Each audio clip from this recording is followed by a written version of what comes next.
All right, hello everyone, and peace of Christ to all of you. I hope my voice is coming good and clear, and glad to have you again. Please don't forget to copy the link of the broadcast and share it with your friends on Facebook, Twitter, wherever you can. Yesterday, we spoke about Muhammad, the sick man, or let us say the one who have problems, mental problems. Now, what I'm trying to find out, if Muhammad really is a man who is possessed by an evil spirit, by a demon, or he is just mentally ill, because it have to be one of them. Now, he is a false prophet, there's no question about that. But he is not a normal false prophet, because what he do is very stupid and very crazy, and it does not make sense.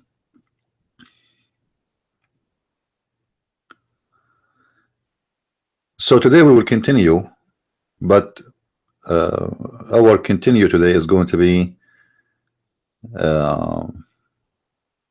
we will refresh our memory about yesterday. Yesterday we showed you how Muhammad, he act weird when he received the inspiration, as Muslims they call it. How he was, scared, terrified, he sweat, his body shrink, he have muscles problems, his necks. If you read the hadith, you will see even they describe how his neck muscles, they are going so firm, and his face. So he is suffering from a problem. That problem, either it is a mental issues, can be described as, based on the symptoms, as an epilepsy, or it is something else which Muhammad is possessed. Now today we will continue to understand who is Muhammad and what he was suffering from.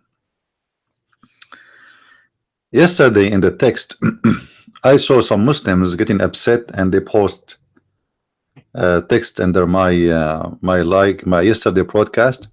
So I'm going to start reading from there. Let me go to the YouTube page to see the text first. Give me a second. So we can read it together. All right. Okay, we are there.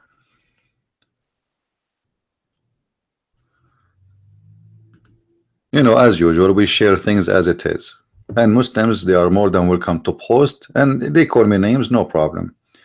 You see, if you go to a Muslim site or etc., or a forum, right away the Muslims, they block you. Now,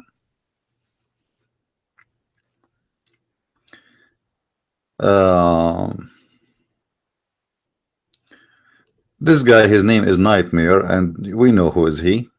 He's a very funny guy. He said,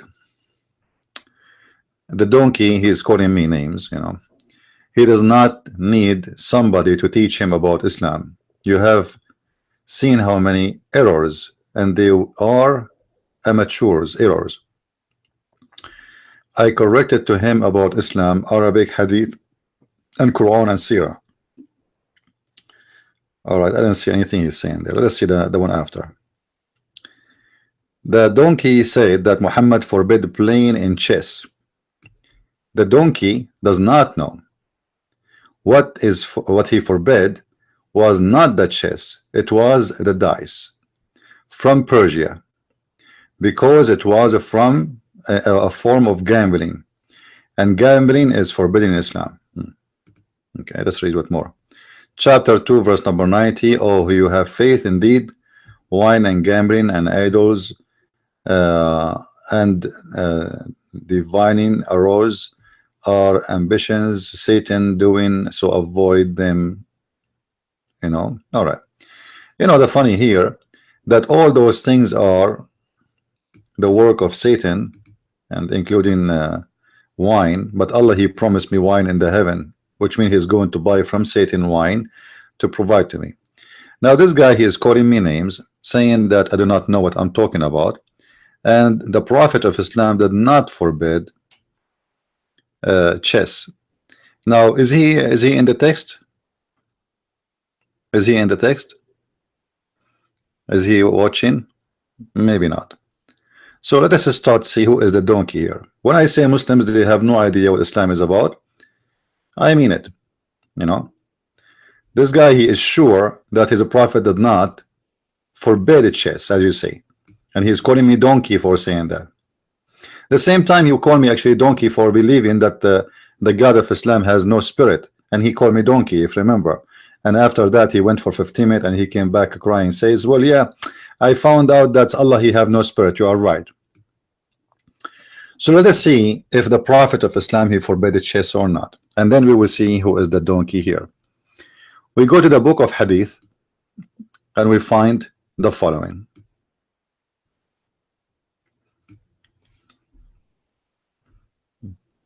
In a second, everybody will find out who is the donkey, who is not. A Muslim calling non-Muslims donkeys. Yeah, right. Now, Ali ibn Abdullah was heard expressing his dislike of chess. Said, do greet someone. Do not greet someone who play it. It is a kind of gambling. Okay. Now, where this guy he got this from? He heard it from who? He heard it from his prophet. Now, he might say it doesn't say their prophet name yet. No problem. Let us go to different hadith. Maybe this one is not enough. Okay. All right. Let us go to this one. No. Which one we will go for? Hold on. Da, da, da, da, da, da. All right.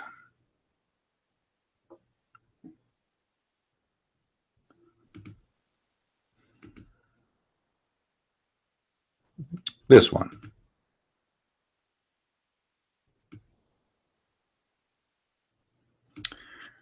Yahya related to me from Malik, from Nafi', from Abdullah, from it says, Yahya said that he heard Malik saying there is no good in chess, and he disapproving it. Yahya said I heard him disapprove of playing it and other worthless game.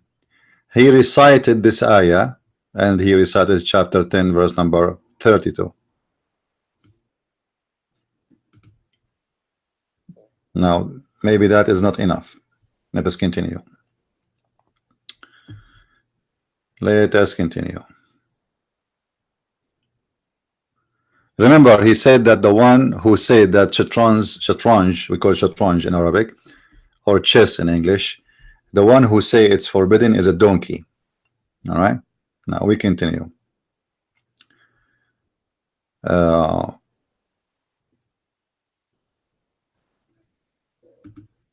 This is the interpretation of Ibn Kathir, chapter 5 verse number 90.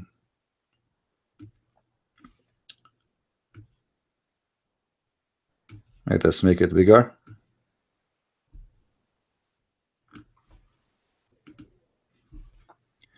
Allah forbid his believing servants from consuming khamr, which mean wine, and maysar. I mean, look how stupid the translation. They translate everything except khamr. And now, who in the world is going to know what khamr is? I mean, do you see how stupid the Muslim translators? The whole line is in English to tell you Allah forbid khamr, which means the most important is to say the word, which is what is forbidden. And now he says to you khamr. Now, how somebody do not know Arabic, he will know what khamr mean? All right. And maysar, okay, what is maysar mean? Now he said, which is gambling, thank God. All right. Ibn al-Haytham recorded that Ali ibn Abi Talib, the leader of the faith, said that chess is a type of gambling. Ibn al-Haytham recorded that Ata from Mujahid, and Tawas, or two of them, said every type of gambling, including children's, etc., playing, whatever, this is all is considered gambling in Islam. So chess is forbidden in Islam, and this is coming from the Quran interpretation too. Right? Now, not only chess is forbidden, I mean everything can be fun is forbidden. Let us see.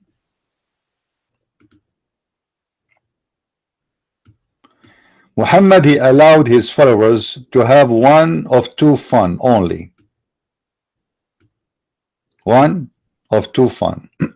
The Messenger of Allah said, indeed, Allah will surely admit three into paradise by a single arrow. It is maker who seek good by this making, which means to kill the infidels, you know, and the one who shoot it, and the one who hold the arrows for him. So there's the three guys: the one who make it, and the shooter, and they usually have like a teenage guy stand next to him. He carry the arrows for him.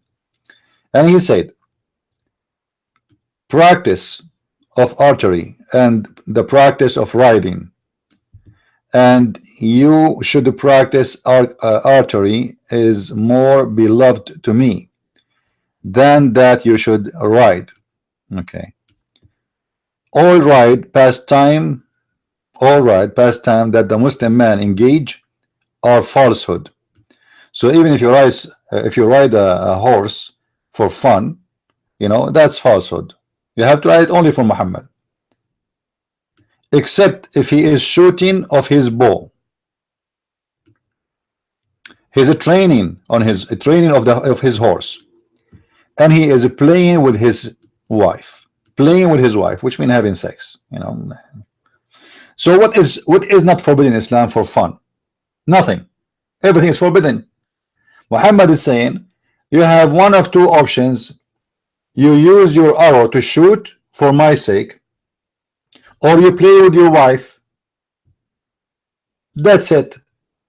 And music is forbidden, chess is forbidden, football is forbidden. You know, he counted exactly. Anything else is forbidden. Anything, he said, except, read with me. The Messenger of Allah, SAW, SAW, BMW, Audi, said, indeed Allah will admit three into paradise. Now here he's talking who is going to be admitted to paradise. At the same time, he said, those are the practice you're allowed to practice. Now let's continue.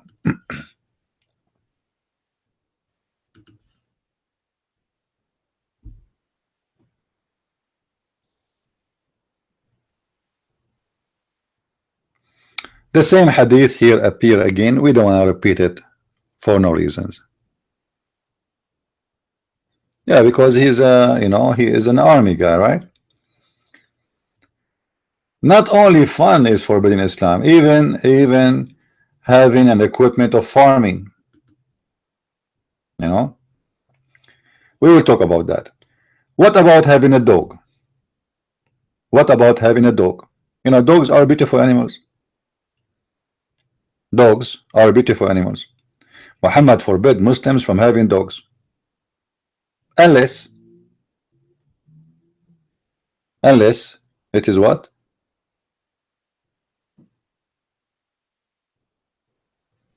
Unless Muhammad, he liked the dog, and Muhammad never liked one. The Prophet, he said, who is the one who's talking? Muhammad. He who keep a dog other than the one meant for watching the herd or for hunting. Okay. By the way, in the beginning, Muhammad, he ordered to kill all the dogs, but then when people they start complaining, it says, you know, we need dogs for our sheep, or you know, we cannot live without dogs. So then he adjusts his order from killing all the dogs to keep the dogs of hunting and the dogs of herding. And then he said, the one who keep the dog other than the hunting one and the one for herd would lose every day 2 kirat. Kirat is like a measurement, you know, of trade at that time, like of weight, like you say, this weight of this thing is 2 qirat or 1 qirat.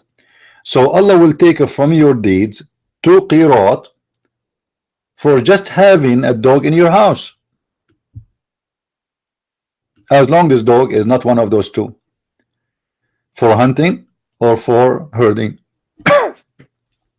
Why?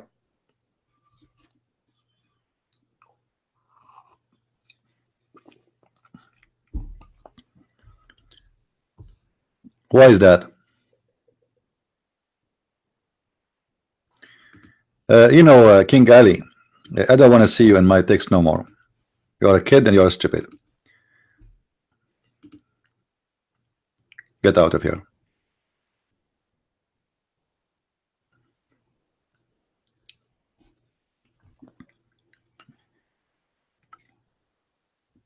Why, if we have a dog, that is going to be a problem for Allah?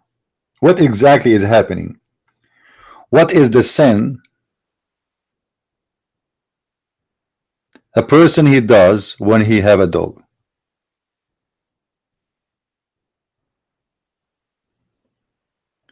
Kevin, yeah, you can ask a question. Do you want to call me or you want to ask in the text?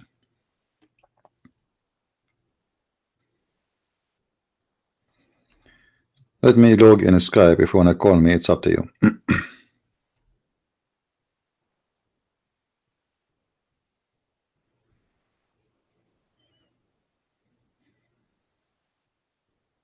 All right.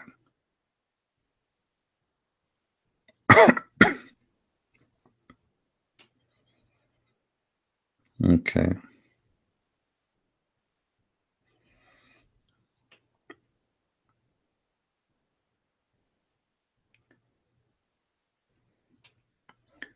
So what is the question? No problem. No, Muhammad, he hate all dogs. Muhammad, he hate all dogs. You remember Muhammad, he says kill all the dogs. But as I said in the beginning, he wanted to kill all the dogs, but then because people they complain, so he had to change the order from killing all the dogs. And in the beginning, they killed all the dogs around them, you know, whatever dog they find, they kill him right away. Let us read together.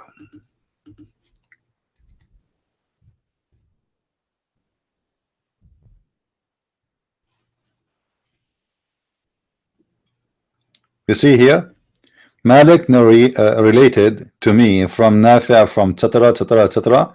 that the Messenger of Allah bless him and grant him peace, ordered the dogs to be killed. So the dogs, it doesn't matter what dogs it is, it should be killed. You see it? Different hadith, Sahih Muslim. Ibn Umar etc. narrated that the messenger, he said, he gave command for killing dogs. So dogs must be killed just because they are dogs. Muhammad, he hate dogs. Right? But then when the people, there's a story of a woman, they came to kill her dog, she complained badly, she started screaming at them. So Muhammad, you know, the woman, she live alone, far away from everybody, she need a dog, and the dog is inside her house. You know, still they want to kill him.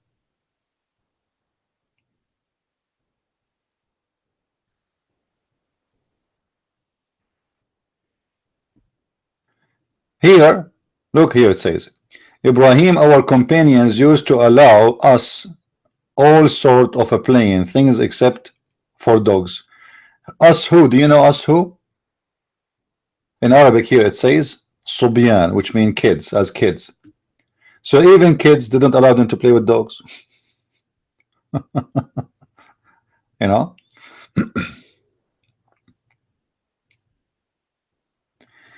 Here the story. Read with me. The messenger of Allah order killing the dogs and then said, what about them, i.e. other dogs? And then he granted, to keep the dogs for hunting and gibbs for security. So in the beginning he ordered to kill all the dogs with no exception.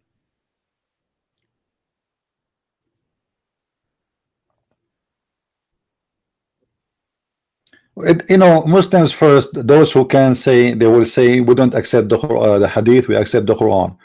Well, can they show us a reference about they can do that? Where based on what? If the Quran itself is a hadith, if you refuse the hadith, you have to refuse the Quran, because the Quran is a hadith. Isn't it the Quran a hadith?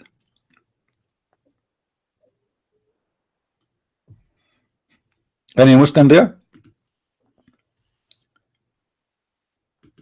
The Quran is a hadith. If we go right now to the Quran, let us do that. All right. The Quran says the best of the hadith is the Quran.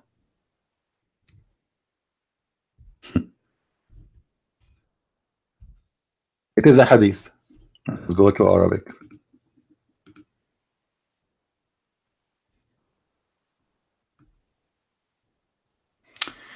Allah نزل أحسن الحديث كتابا.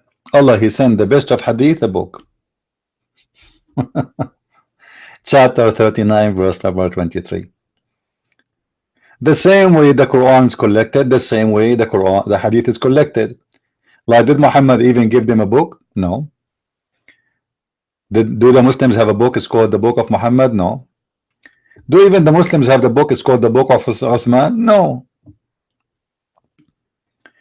Nobody exists until now was able to show us the book of Uthman. So what Quran? Why they don't want the hadith? They don't, because simply the hadith exposed too much. Now let us go by the Quran. Those who believe in the hadith only, how they want to explain to us the stupidity of the Quran? What they will say about it? The Quran says the women have a sperm coming from her back, from her ribs. Are they going to save themselves from the hadith by accepting the Quran? And the man, he have a sperm coming from the backbone, or the baby, the way how Allah he made the baby, he made the sperm into a congealed blood. Is that what they want? Well, let us go with it. That will prove that the Quran is a stupid book. So it doesn't matter really where they go. I don't care really if Muslims say we don't want to accept the hadith. But the question is, why nobody refused the hadith for the last 14 centuries? Why now? Because now Muslims, many of them became educated, and those hadiths showing that Muhammad is an idiot and stupid. So what we do? We say we refuse the hadith. Okay, what about the Quran? Any Muslim? What you will do with the Quran? The Quran is full of stupidity.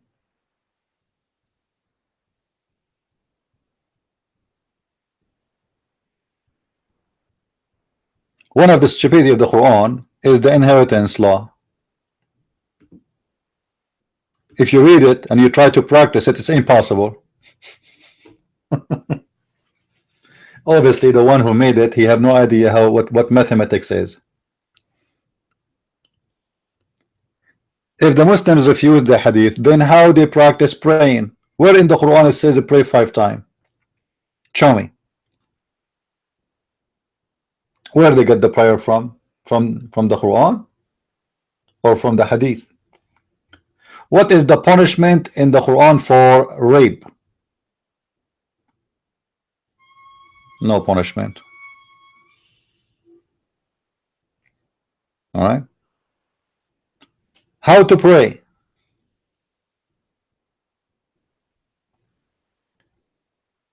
I mean, everything is, without the hadith, everything is messed up. But with the hadith, everything is messed up too anyway, because the hadith make it stupid more and show us a clear evidence that Muhammad was a madman. Like, you know, as an example, just to show you how stupid the Quran maker. Let's say I'm a Muslim, God forbid, and I'm going to prove to you that I follow only the Quran. Then I find this in the Quran as an example, chapter 3, verse number 65. All right, what the verse is saying. Let's zoom out a little bit so you can read it all. Read with me. Ye people of the book, why dispute ye about Abraham, when the law and the gospel were not revealed till after him? Have you no understanding? I mean, how stupid, idiot, the one who made this verse. So Muhammad saying to the Christians and the Jews, why you are debating me about Abraham when your book, you Jews, the Torah, and you Christians, the gospel, came after Abraham? So according to the logic of Muhammad, or sorry, his God, the one who came after, he cannot dispute about the one who came before. But isn't it Muhammad is the last one to come? So if we practice this verse as Muhammad he used it, let us do this.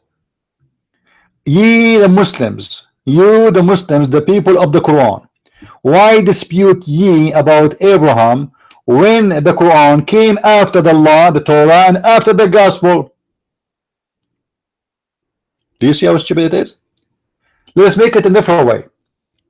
Ye the people of the Quran, why dispute ye about Jesus when the Quran came after Jesus? Let us make it in a different way. Ye people of the book, sorry, the Quran, the Muslims, why dispute ye about Moses when the Quran came after Moses? So do you see how stupid the one who made this verse? He is stupid to the point he is saying to us the one who came after, he cannot dispute about the one who came before, but Muhammad supposedly he is the last prophet, so he have no right to dispute about any of them. Are you getting the idea? Hey Ardian, how are you? So if I am a Muslim, I want to go by the Quran only. The Quran alone is a I don't want to say a rude language. I mean, it's a poo-poo. This is the book of poo-poo. This is not a book of God.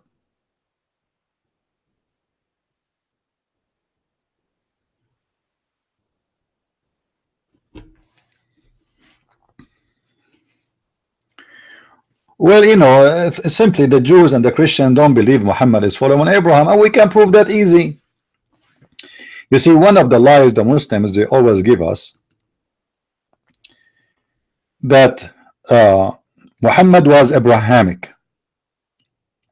Since when? Okay, Muslims, any Muslim here? Any Muslim is listening?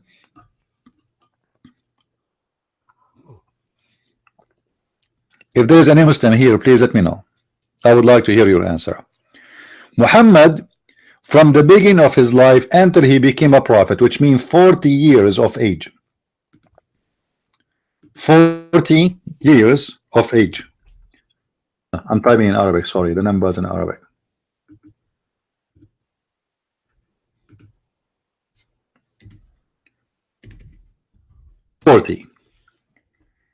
Before the 40 years of his life,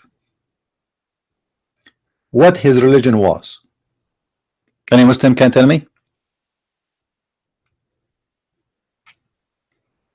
Who is a Muslim can give us an answer? Muhammad, he became a prophet or announced himself as a prophet at the age of 40. All those years before the age of 40, what was the religion of Muhammad? He was a pagan.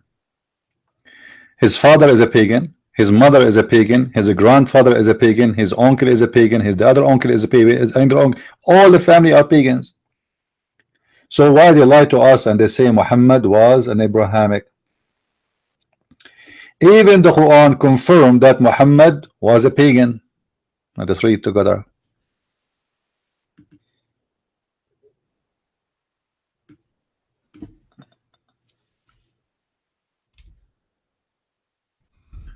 Let's switch Arabic. وَوَجَدَكَ ضَالًّا فَهَدَى, chapter 93 verse number 7. What does that mean? He found you, like the Muslims, they say, they translated the way they want, just to deceive us. If we go here, let us go here, see all the translations. We go to the Quran. All right. By the way, if there is any Muslim here you'd like to call, please feel free. Remember, this is chapter 93 verse number 7. So let us see. 93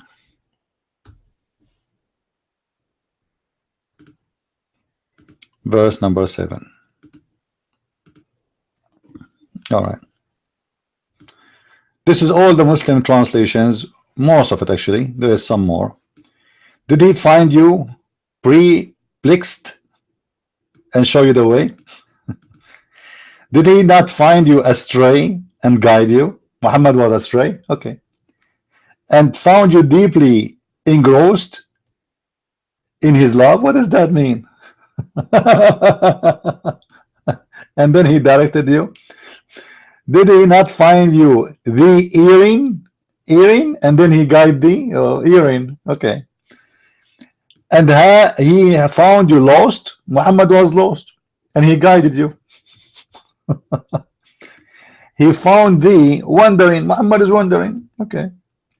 He found you unaware. Muhammad is unaware. Take a note. This guy is unaware too. We have two unaware. Didn't he find you wondering about and gave you guidance? Didn't he find you a wanderer, and he guided you? And he found you lost and guided you, and found you wandering and guided you? Didn't he find you wandering and he gave you guidance? So what is the guidance he gave him and what he was lost for? Any Muslim can tell me?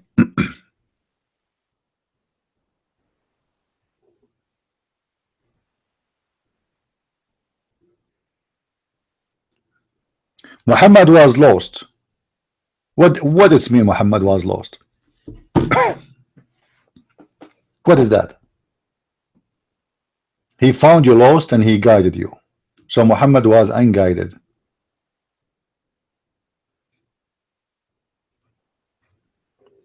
Not only this, there's more proofs. There's more proof. This is nothing.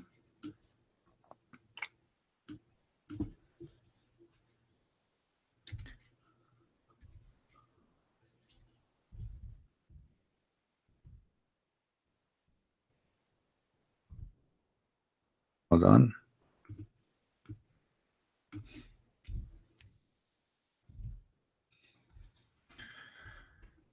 In different verse, Muhammad giving us a verse clear, very clear, that he is a pagan man. Let us show you. All right. وكذلك أوحينا إليك روحا من أمرنا وما كنت تدري ما الكتاب ولا الإيمان. Let us read the translation. Chapter 42, verse number 52.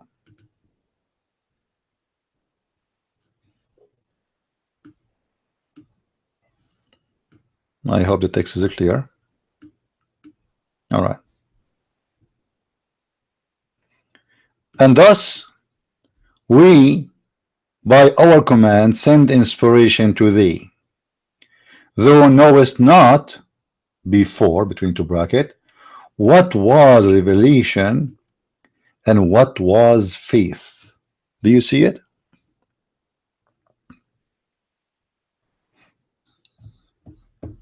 Do you see it? Muhammad, he did not know what is revelation. He never have a revelation. He never saw a revelation. He never read a revelation. He have no idea what revelation is. Not only that, to make it more horrible, he do not know even what is faith.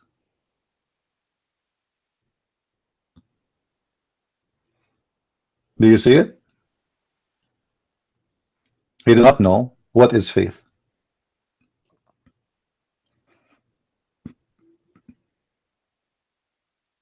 So how Muhammad was Abrahamic? If Muhammad was Abrahamic, he knows what faith is. You know, somebody is following Abraham, he have a faith. As simple as that. But here it says, you know not what is faith. You know not what? Before what? Before you became a prophet. So Muhammad family was pagans, all of them. His parents, his mother, his father. Even Muhammad, he confirmed that his family, his mother and his father, they are in hellfire. Even his uncle, the one who took care of him, he refused even in his death to convert to Islam, because he knew Muhammad clearly that he don't fit to be a prophet. All right, and this is the Quran only. I'm not using hadith. I'm not using hadith.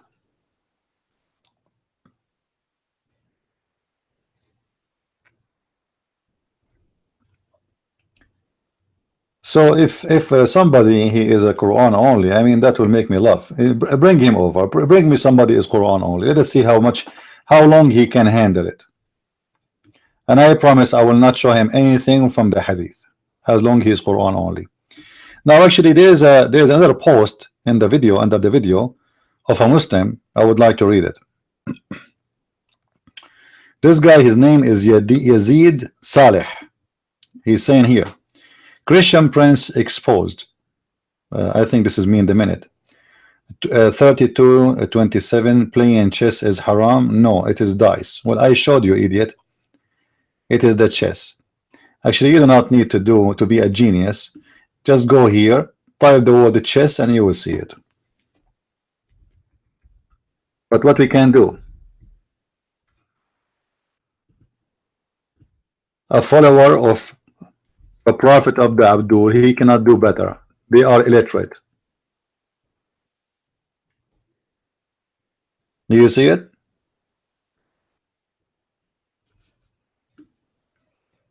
And we showed you from Ibn Kathir too. And we can show you from Al-Qurtubi. And we can show you from Al-Tabari. We can show you from tons of reference. Now, I want to show you something else. This guy, he mentioned something here too.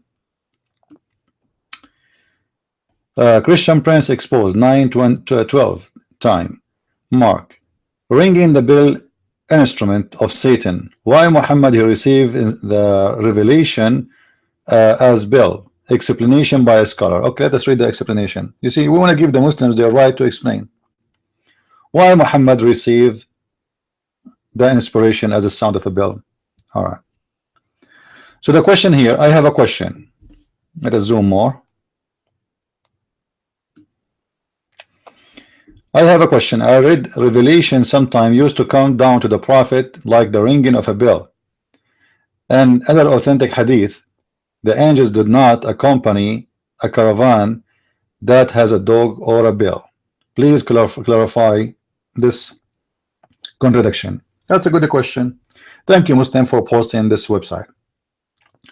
The answer: Al-Harith ibn Hisham asked the Messenger of Allah, "Oh Messenger of Allah, how does revelation come to you?" The Messenger, he replied, "Sometime it come down to me in the ringing of a bell, and this is the hardest form of revelation for me. Then this state pass after I have grasped. He has said." All right. Different hadith. Abu Amr, he said, the ringing of a bell in the hadith mean revelation come down and sound like a ringing of a bell. Amazing. I mean, do you see the explanation, guys? Do you see the explanation? I mean, this is amazing. Look at this guy. Suppose he is explaining the hadith before it. Ringing of a bell mean that the revelation come like in the likeness of a sound of a bell. Like, this is what unbelievable. I mean, now supposedly he explained it, like he gave it a lot of explanation. All right. In this hadith, the Prophet mentioned that he descended the descent angel of the angel on him inwardly sound like the ringing of a bell. We know that. Where is the answer? A hadith narrated of the authority of Umar described what he used to hear near the Prophet. When the revelations come to the Prophet, we heard buzzing sound like a buzzing of bees near him. This is a very bad bell. Thank you for posting this. That's wonderful. Sayyid Umar likened, i.e., the sound of descent like this is the descent revelation come like in a buzzing of bees, but Muhammad he said that it's a bell, you know. So obviously it is a sound something scary. Now the funny, you see the funny in this hadith, they said we heard. That's mean revelation was given not to Muhammad, because if they can hear it and he can hear it, it means this is for everybody who hear it. Now here, this Abdul who wanted to expose me, supposedly he gave himself a nail in the foot. Let me show you how stupid this statement is. As long they admitted that Muhammad he received a buzzing of bees.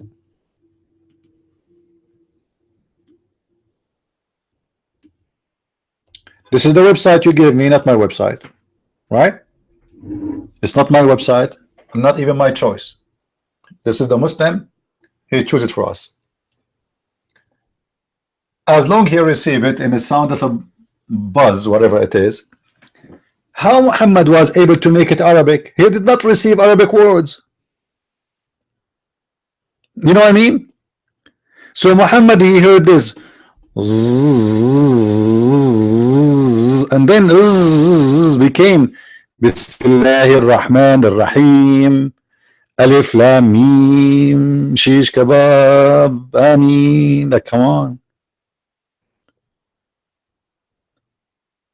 Based on this hadith, Muhammad did not receive Quran, he received buzz. How the buzz became Arabic? Muslims, may Allah buzz you all. I mean, this guy supposedly he wanna get me busted. You get your prophet busted. You're a prophet, you receive a buzz, and then the buzz became Arabic. So the angel he was used to give Muhammad buzzing.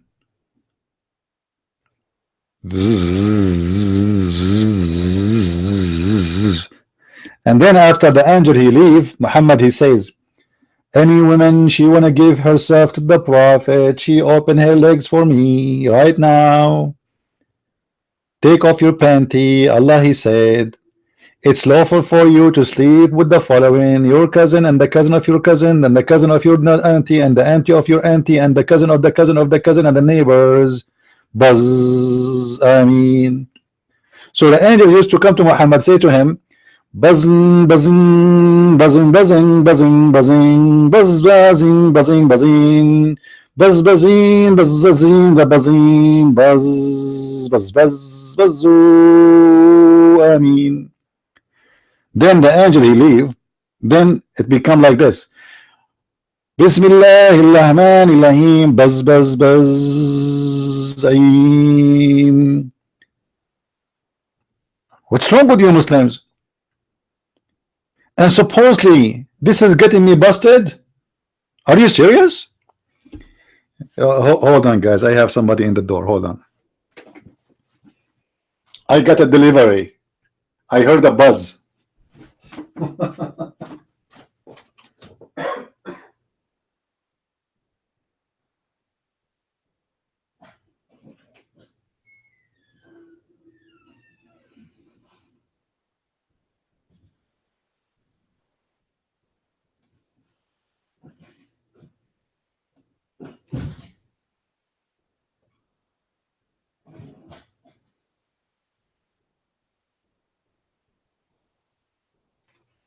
I mean, those UBS is the same as Jibril. They don't even ring the bell. I wish they are like Jibril. I have a sign for them in the door. Please, when you have delivery, ring the bell. They never do. Big one printed. Anyway, so I just received a buzz, bazoo. Let me try to understand the Quran based on this. I will go to the chapter 1 in the Quran.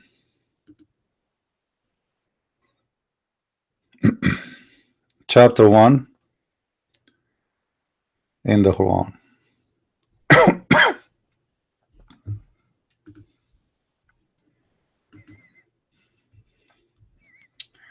Oh, let us read this one. Instead of reading it in Arabic, I'm going to read it in the Buzz language. All right? I'm going to translate it to you in the Buzz language.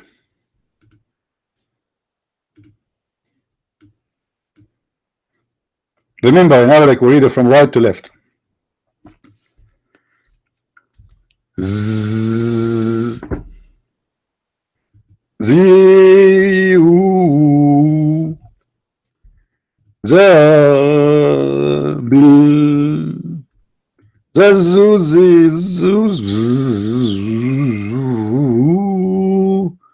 Azazina Zuzu. And then after that became Arabic.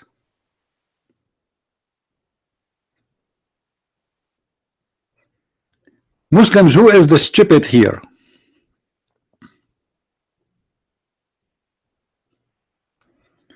No, Kevin, Muhammad was not a Christian. That's false statement. Don't bring me what David Wood said. Who is the David Wood? Is Prophet David Wood? David Wood, he said that. So what? Muhammad was not a Christian, was not a Jew. Muhammad is a sick man. He have a collection of religions. He's trying to accomplish a religion. This is why he copied from others. Don't use a bad language, otherwise I will block you. No, anyone use the F word in the text, I will block you. Be careful. So what we learn from this hadith is enough to prove to us that Muhammad is a false man and he is sick. Because if this is true, and for sure I don't believe it's true, because as I said, you know, if everybody can hear the buzz and Muhammad he heard the same, so how the buzz became Quran in Arabic? You know what I mean?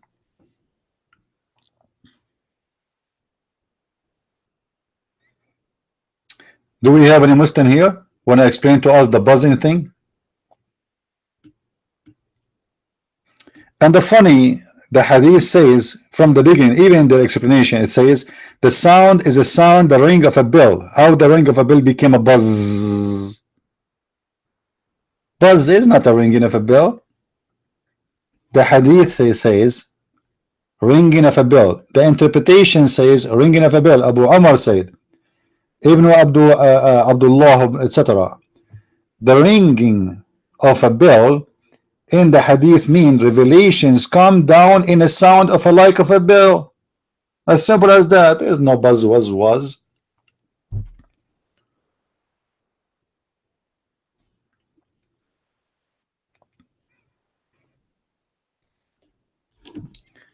Let me see if I can receive Quran. I will try my best. Quran.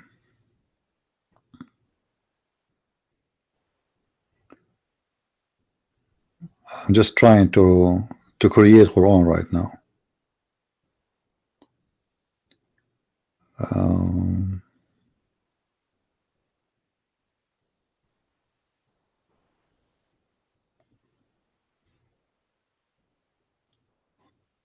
Where is the thing? Here we go.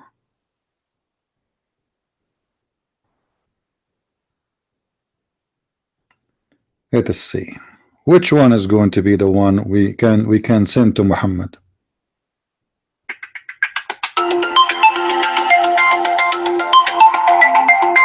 No, this is not Buzz. Which one?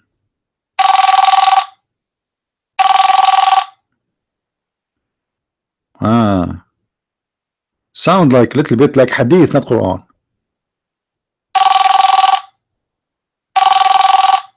No.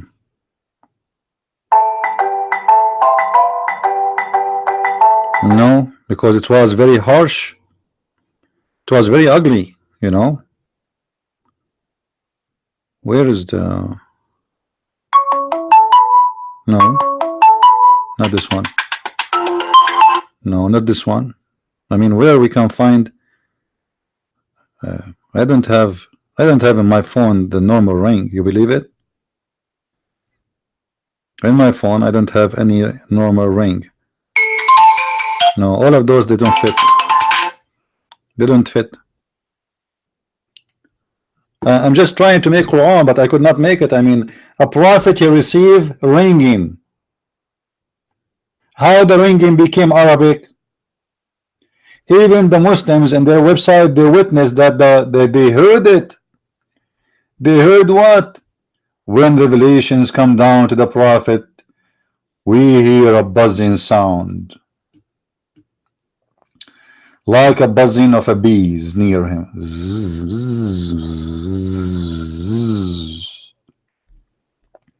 I mean, I'm very convinced that the prophet is a prophet now. And supposedly the smart Abdul, he gave us this website to get me busted. You believe it? The first one, he said it's not forbidden to play chess, and we got him busted. Hold on. Here he said something else. This guy, Nightmare, he said the donkey, the elementary school drop out to screw it again. He said Muhammad says kill the black animals, while reality he ordered to kill the black dogs. Supposedly he fixed it now.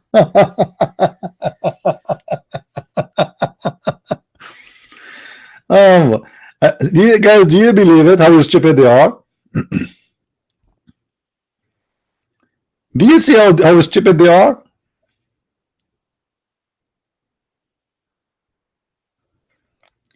Go and kill the black dogs only, not all the black, only the black dogs. Abdul, what if I get you busted again? Your prophet, he ordered to kill black snakes, black dogs, anything is black. We can go right now to the hadith and we will see. Now look what he say. Right away, the Muslims, because they are suffering from anger, they post for you from 1 Samuel chapter 15 verse number 3. What about you? You know, when we show them, the Muslims, something, they say you are taking it out of context. What about you show me the context of this, you idiot? Those people, they are doing to them the same as they did to them. I can open right now 1 Samuel and everybody will see how stupid you are. Those people are attacking them, and they took their women and they raped them, and they took their children and they took their animals, so they are returning the war. This is how dumb you are. But your prophet was attacking people, they never attacked him. Not only this, if this is a problem for you, isn't it the Quran said go and attack and kill the Palestinians?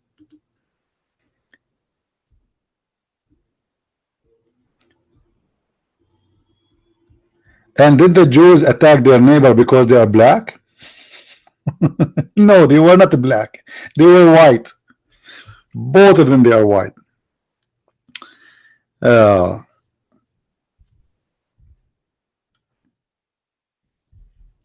us see. This is the Quran.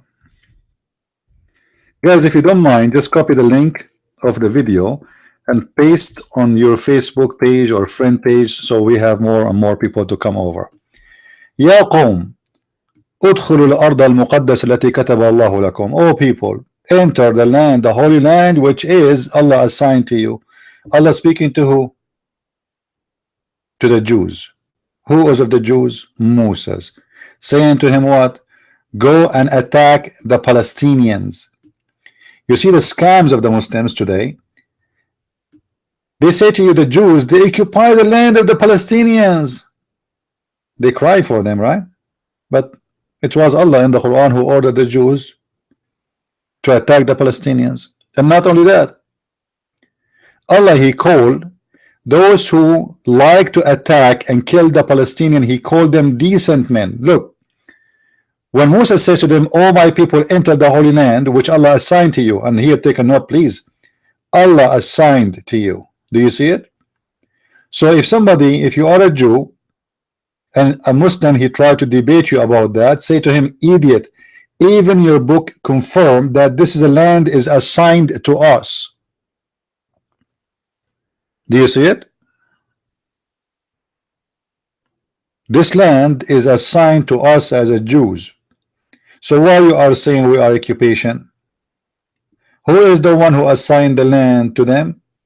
Allah. And by the way, here I have a question for the Muslims. Why Allah calling Israel the Holy Land? Any Muslim can explain?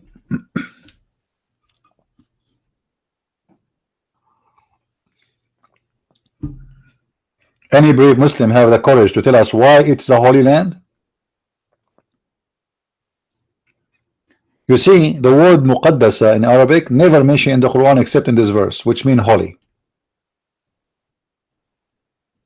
Why Allah did not say Mecca al-Muqaddasa?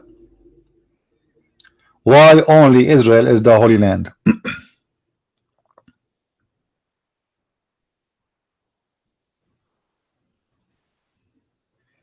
Yeah, Ardian, he says, will you honor the real Jews? It doesn't matter if they want to say you are a real Jews or not.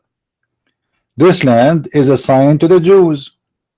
So the question here, why Allah want to kill the Palestinians? If you ask the Muslims who was there before the Jews, before Moses, they say the Palestinians. So those are the same people. And by the way, there's no Palestinian there. They don't exist no more. Those are the Arab. The Palestinian, they are giant based on history. Even the Quran confirmed that. Look at this. Look what he says. They said, "Oh Moses, in this land there's our people exceeding in strength." Why? Because they're giants. Go check Yasser Arafat. Yasser Arafat is not even in the height of my knee. Once Yasser Arafat, he knocked at my door. I opened the door. I did not see him. And then I felt somebody is holding my trouser. I looked down, I found Yasser Arafat.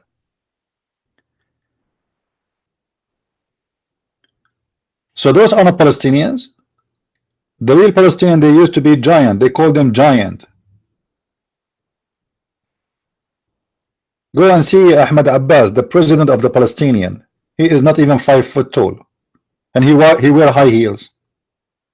What happened to the giants? They became micro. Oh, come on. Like, you know what? If they are the children of Trump, they will be bigger. Trump is like 7 foot. And he look like a bear. If those people are Palestinian, they look like Trump, I will accept it. I will say, yeah, you know, it's possible. Here we go. But look at them. Anyway, things happen. Things happen. So this is the land is Allah assigned to the Jews. And what Allah told the Jews, go and kill the Palestinians. Now the Jews, they are stupid. They did not kill the Palestinians. So look, Allah, what he is upset, Allah is upset. So look, the Jews refused to go with the Moses and do jihad. They said to him, you know what, we will not enter it until they leave peacefully. Once they leave, we shall enter it. See, the Jews are good people. Okay. But among the Jews, there is fearing men. There were two who they fear Allah. You see, guys, who is the one who fear Allah? The one who do jihad. So from the nation of Israel, all the nation of Israel, there is only two men. They want to do jihad. The first one, his name is Abdul. The second one, his name is Abdul. Or Abdul Kadir. And then those two men, may Allah bestowed his grace on them. They said, assault them, Moses, assault them at the proper gate. Hold on. Are you saying to me, Allah, that those guys, Musa's and two more, they want to assault the nation. And don't you think this is a big lie? Only three guys, they want to assault them. We're in the gate. Now, and then he says, once you are in, victory will be yours. Three guys, they want to make victory. All right. Things can happen. Let me get some water.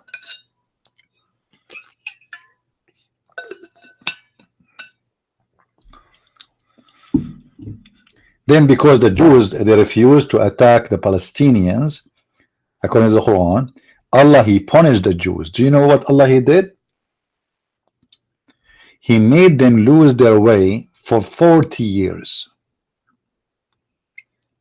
40 years in the desert, they cannot find their way. Just because they refused to kill the Palestinian. And who is the one reporting this? The Quran. So if Abdul want to debate you about if Israel is the land of the Jews or not, show him from the stupid Quran that this is the proof from your book saying that this is our proof to you, in case you don't believe in our book. And because we refused to kill the Palestinians, Allah he made us lose our way in the desert. Read with me. And Allah he said, therefore the land will be out of their reach for 40 years. Any Muslim can see it? No, we answered that there is no Palestinian today. Those are not Palestinians. You see, the Arab, they came after Muhammad. Before that, there was no person speak Arabic, not even in Israel, not even in Syria, not even in Iraq. This is not an Arab land. You know, those are not exist. The languages start to shift to Arabic after the Caliph. His name is Abdul Malik ibn Marwan, in the time of the Caliphate of Umayyah state, which was long after Muhammad. So all this time there's not even a single person speak Arabic. All right.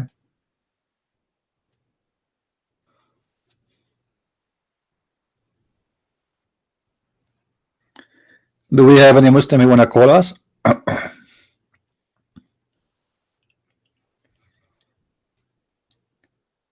And you know, if you ask the Muslims why Allah ordering the Jews to kill the Palestinian, he says at that time the Palestinian, they were not Muslims, so it's okay to kill them. You see how filthy the mind of the Muslims? It's okay to kill the Palestinian at that time because they are not Muslims. Okay, but this is have a problem here. Anyone knows what the problem? Anyone can find there's a problem here, a serious problem for Allah. Who can tell me what the problem? Let us see who of you think deep.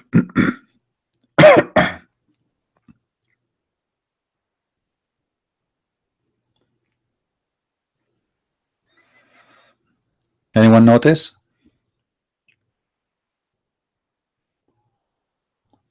No, there's a problem here. Let me show you. You see, if Allah is God, right? If Allah is God, and those are the same Palestinian as the Muslims they claim, they exist there. Okay, don't Allah knows that those people later they will become Muslims? You know what I mean? Why Allah ordering the Jews to kill Muslims? If the Jews at that time they are Muslims according to Islam, the Jews are Muslims. So why Allah ordering the Muslims to kill the Muslims? Because those Palestinians sooner or later they will become a Muslim. But obviously Allah at that time do not know that those people will turn into Islam.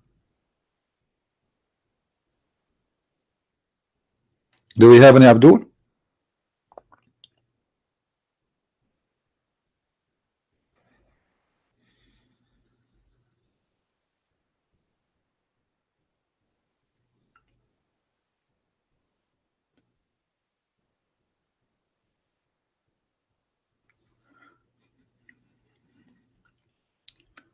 You know, guys, if you have a question, don't send me a long list in Skype. Just call me.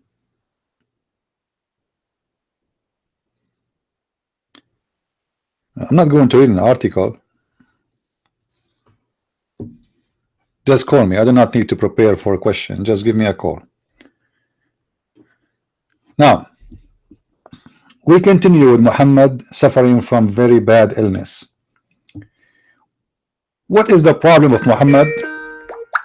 Oh, we have a caller. Hey Phil, how are you? Good evening, CP. Good morning, my friend. Right. I do have a question. Yeah. Hold on. Can you give it to me as Buzz? I don't think so. No? Okay. Right. It's regarding Surah 3144. 3144, okay.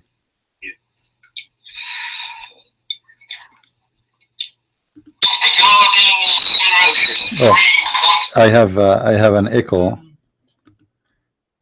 If you can fix that, please. Where? Yeah. Great. Yeah. It reads, as I'm sure you know. Yes. Muhammad was but a messenger. Yeah. The messengers that had passed away before him. Now, I'd like your opinion on your view on it. It's apart from. Would you say that this verse is saying that Muhammad cannot be a messenger, as the messengers have already passed away before him? Well, I will help you more in this because there's many mistakes in this issue here, and we can discover many issues in it. First of all, you notice it says, وما محمد إلا رسول قد خلت من قبله الرسل فإن مات أو قتل. You notice here it says, so Muhammad, he was nothing but a prophet, and prophets before him, they pass away. Yeah. So if he was killed or die or killed, now, if Muhammad is a prophet and the one is talking is Allah, why Allah did not say if Muhammad get killed or choose one of them? Why he choose both? Because the one who wrote this verse, he do not know how he will end. Yeah. You know what I mean? All of us, we knew that Muhammad, he died by poison like a rat. Yeah. So the Quran, if it is from God, he should be at least all-knowing. He should say, so, and Muhammad is just a prophet. All prophet before him pass away. So if Muhammad get killed, you know, you are you will leave Islam, you know, for that will not hurt Allah.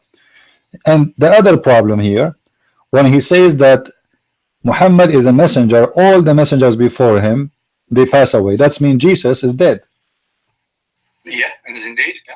And all of us, we knew that the Muslims don't believe in that. They believe that Jesus was raised up to heaven. And that will be a very bad contradiction. The word khalat mean, and you see, I showed you this Quran here translation to show you how Muslims they fabricate. Look at this. They said messengers have passed on before him. It doesn't say that. Messengers, all of them they passed, not messengers. Yeah. All right. Yeah. Here, the same translation. Here, other messengers have passed before him. That's not true. Muhammad is not except a messenger. Messengers have passed way before him. That's not true. There lived other messengers before him. This is a very stupid translation here. And messengers have passed away before him. That's not true. Is no more than a messenger. Indeed, many messengers. You see, but between two brackets, it's not there. Indeed, messengers, all the messengers passed away. Khalat, the word khalat in Arabic mean they pass away and there's none. This word khalat. If we go right now, the word khali or khalat mean it's over. If we go to the dictionary, let me open the dictionary so we can show everybody here. Hold on, let me open it.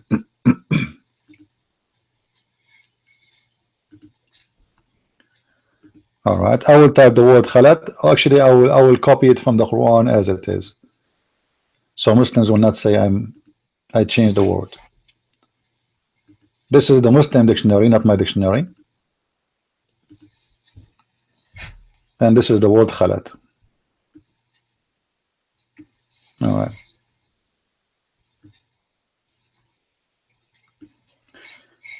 Passed away, has occurred, already happened. As you see, this is all the translation. Had passed, has occurred, has passed away, have, etc. So now how that will confirm that all the messengers, it says the word before it, the messengers, not messengers, the ar-rusul. Yeah. Ar-rusul, the messengers. So all of them, they pass away. If we take the word ar-rusul and we paste there in the dictionary,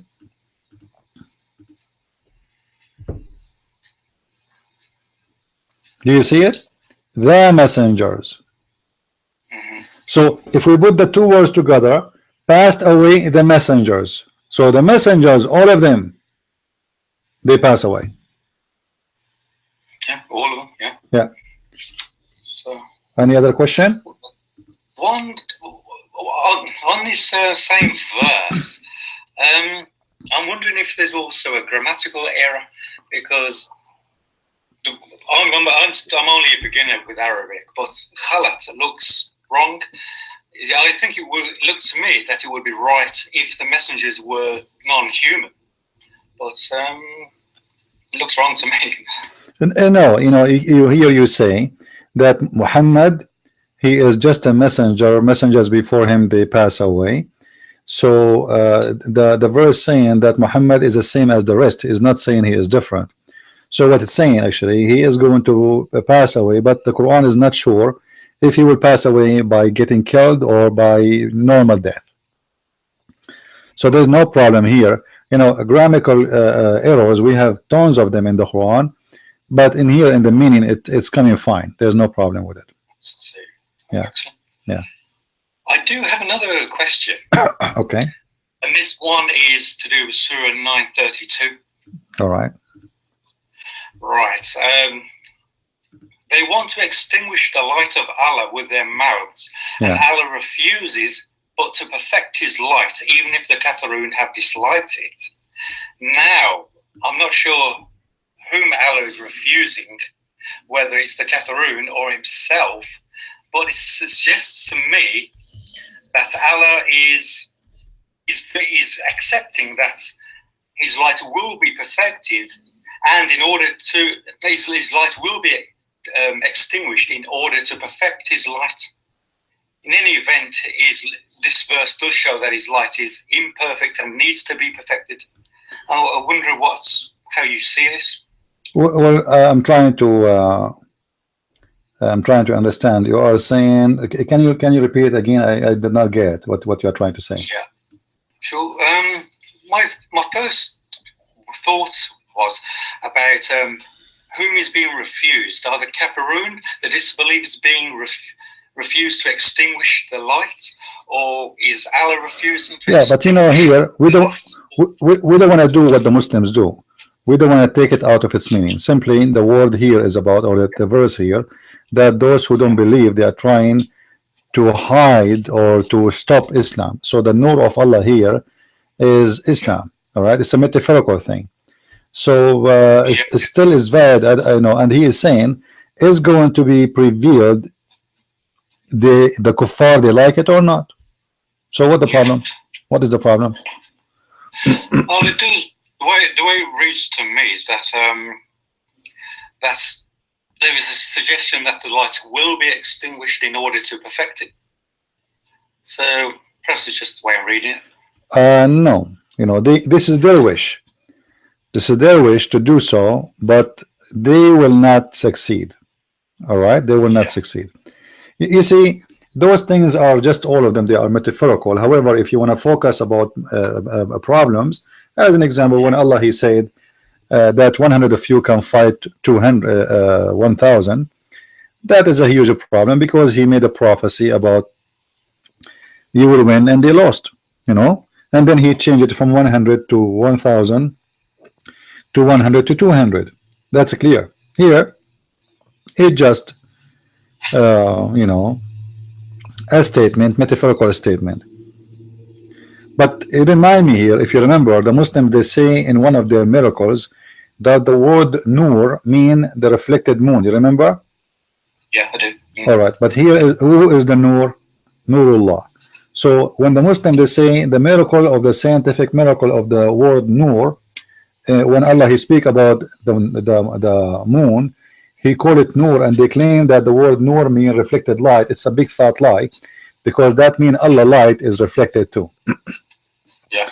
The fact with the Quran saying about the moon, that the word Nur mean it is the light, the source of light is the sun, not is the moon, not the sun, because the sun is just a siraj, which means it's a lamp. But Allah, when he compare himself, he don't compare to himself just to a lamp, he compared himself to a nur coming from a lamp.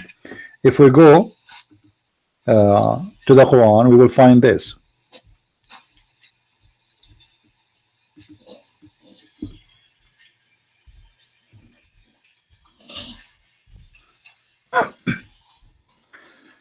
Allahu nuru samawati wal ard.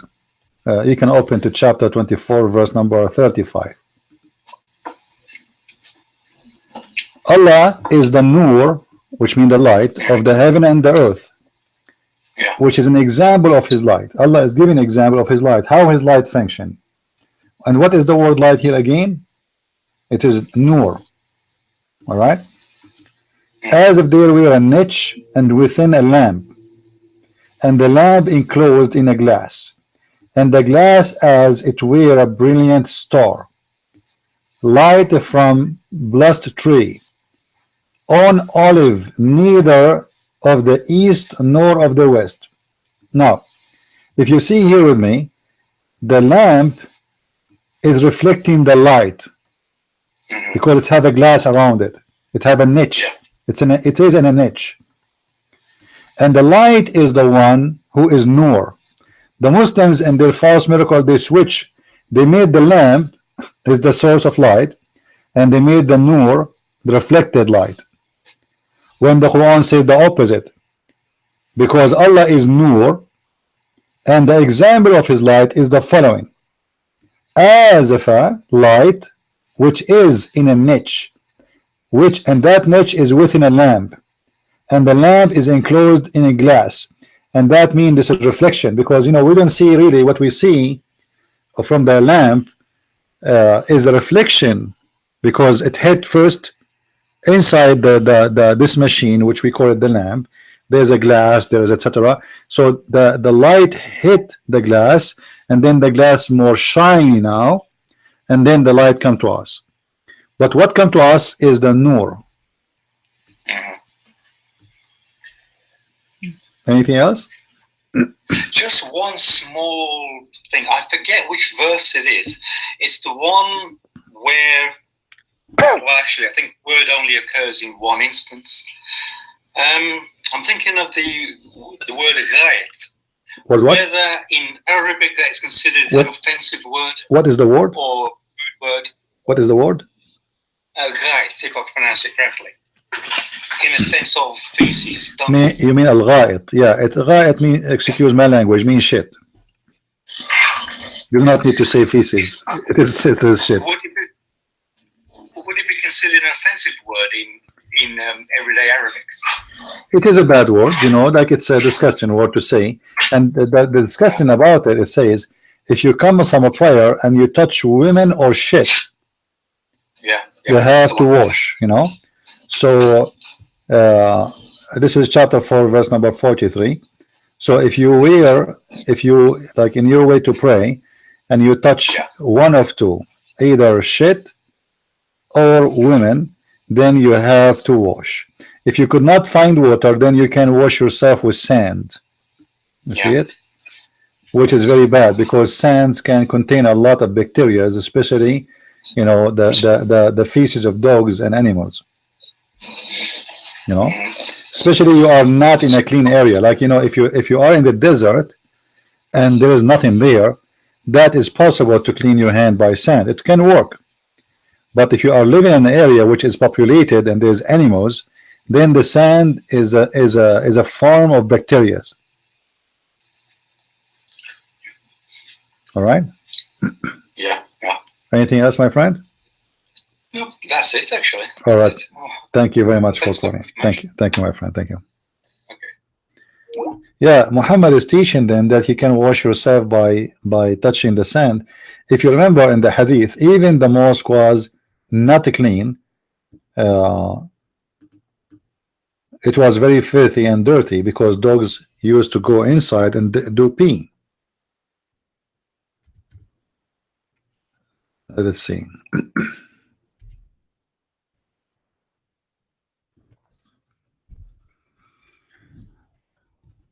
My father said, in the lifetime of Allah Apostle, dogs used to urinate and pass through the mosque. So even the ground of the mosque is filthy and disgusting. And not only this, you will see the Muslims, after the dogs go in and they piss in the mosque during this, the Muslims are praying, not even a single Muslim he sprinkle water or clean it. They leave it as it is. All right, and this is not my reference, as you see Muslims. It's not me who's saying that. I'm not the one who's saying that. They used to do so. Now I challenge a Muslim to tell me why dogs they get in and they urinate and nobody change and nobody clean. Actually, there's a hadith about a Bedouin.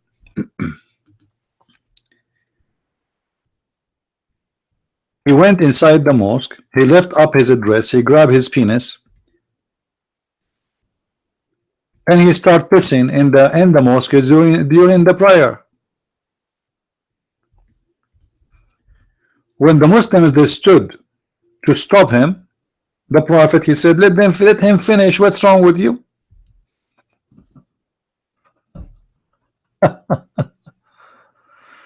What's wrong with you?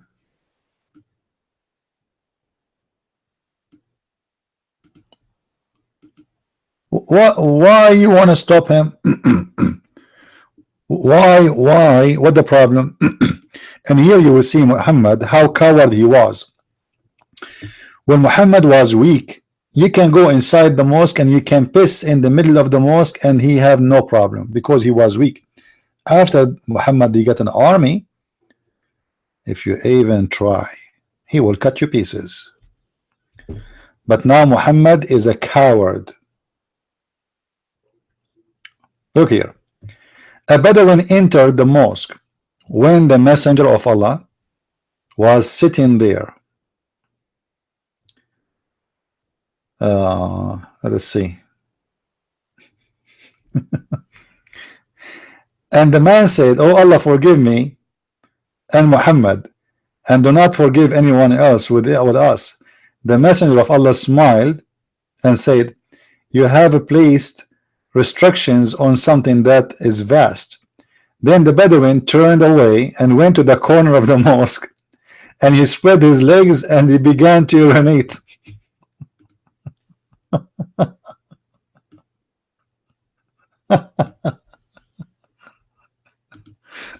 And remember, this Bedouin is a Muslim.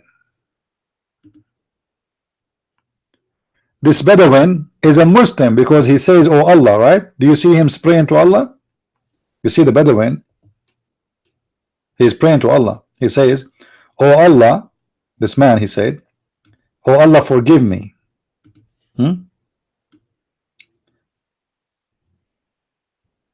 He said, "Oh Allah," and "Oh Muhammad." Am I heard, guys? Is my voice clear? Tell the ones who don't hear us, maybe they need to change the browser, refresh your YouTube so you can hear us. So Muhammad is in the mosque, Muhammad is there. This is a different story, by the way, from the one I want to show you, but this is additional story to show you that Muhammad, you don't really care.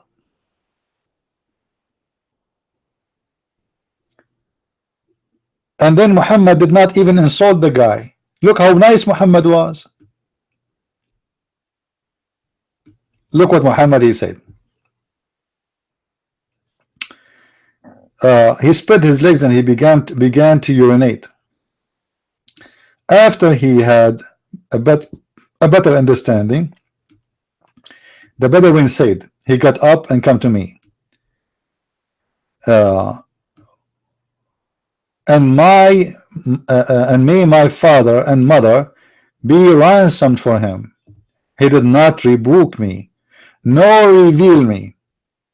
He said, this is a mosque, is not for urinating. That's it. Guys, do you remember what Jesus did for people who they are in the temple of God, who they are buying and selling, not inside the temple, in the yard? Anyone remember what Jesus did? Who remember?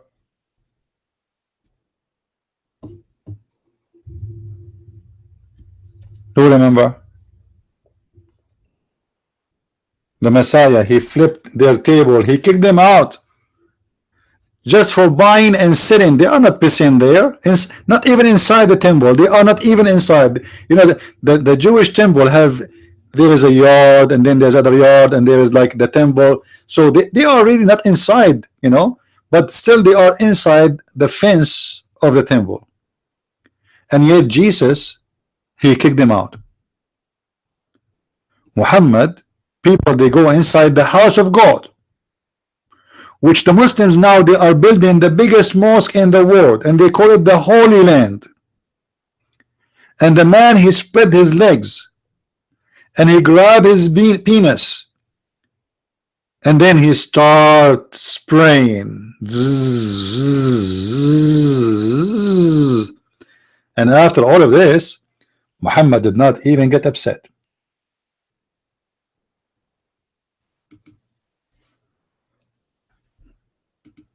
Any Muslim have a comment? Now this is a different story. Look at this story. While we were in the mosque with Allah Messenger, a desert Arab came and stood, and he began to urinate in the mosque. The companions of Allah Messenger said, stop, stop. But the Messenger of Allah said, don't interrupt him, leave him alone.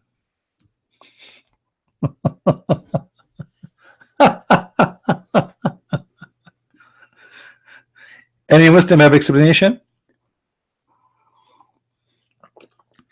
Muslims, if a person right now enter a mosque and he is not a Muslim and he piss in the mosque, what do you do to him?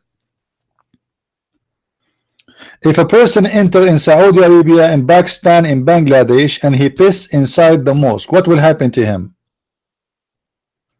How long is going to take before he got killed?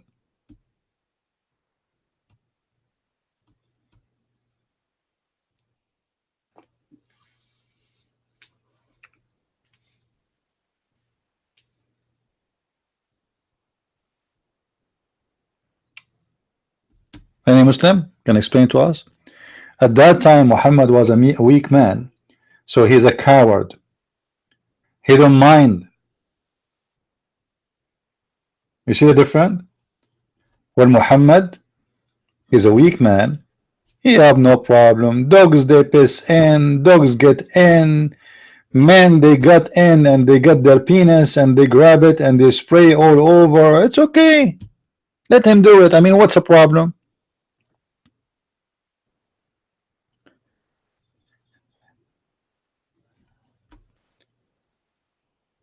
What's the problem? So dogs, they piss in the mosque, men, they piss in the mosque, and the Prophet, mashallah, is watching. But the most funny one, I find it, is where the hadith says that the dogs used to get in and they piss and nobody clean after them. I mean, that is really funny.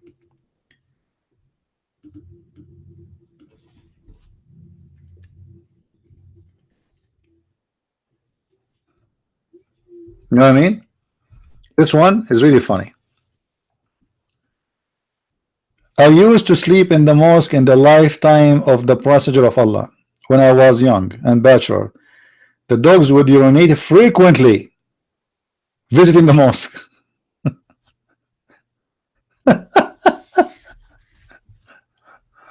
Oh boy. And nobody clean it. Muslims, I understand a dog is a dog, but nobody clean after the dog. Why?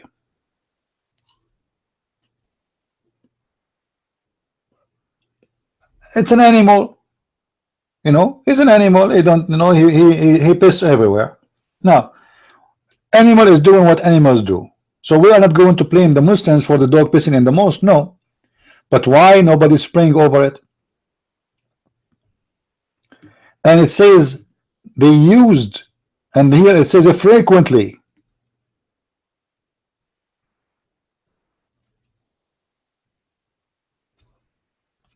Do we have any Muslim? We continue. We continue with what is forbidden in Islam. What about the music? Umar ibn Abdul Aziz wrote a letter to Umar, etc., etc., etc. Okay, all right. Let's read something more. This one is not. I don't like this one. All right. People among my nation, Muhammad, he said. Muhammad, the prophet, is prophesying. It was narrated from Abu Malik al-Ash'ari that the messenger said, people among my nation will drink wine. Oh no. Calling it by another name, like what? 7-Up? Wine is wine. What is the other name for wine? I never heard of one. It's the same. Wine is wine. Since then, since now. And then they will play a musical instrument. What a shame. A musical instrument will play, and then they will have singing girls singing for them. Do you remember yesterday I showed you the hadith where 2 girls are singing to Muhammad? Do you remember? Muhammad making a prophecy about the Muslims, they would do that, but he was doing it in his time. Muhammad used to drink wine. Muhammad used to teach how to make wine. Muhammad used to have singers, they sing for him.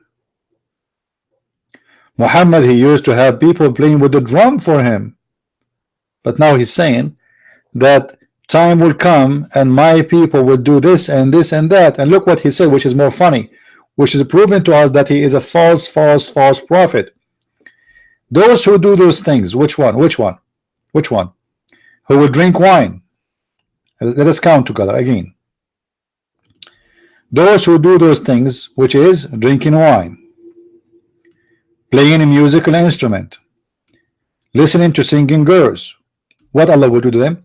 Allah will cause the earth to swallow them up and will turn them into monkeys and pigs. People in the room, in the chat there, be honest with me. How many of you he noticed that his face is turning to be a monkey these days? Be honest. Let us start with the ladies. Ladies, who of you noticed that she is acting like a monkey these days? Anyone?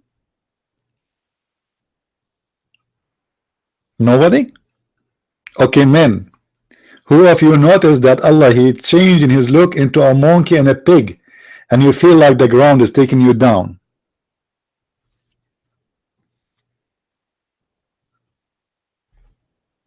Chandra, you became an ape? Can you send us a picture, please, so we can use it as a proof?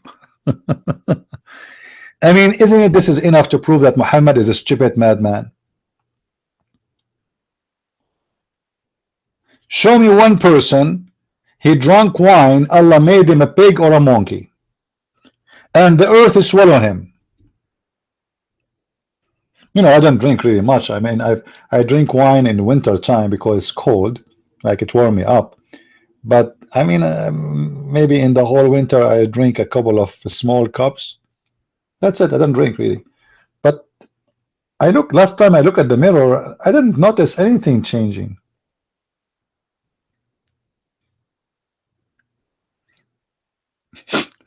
Matthias, he is saying he is born this way. You know, there's no question that Muhammad he have mental issues, because he is saying stupid things. Does not make sense for someone claiming that he is receiving buzz from his God, which is the inspiration. If you go in different hadith, Muhammad he said the following, that if you raise your head before the Imam,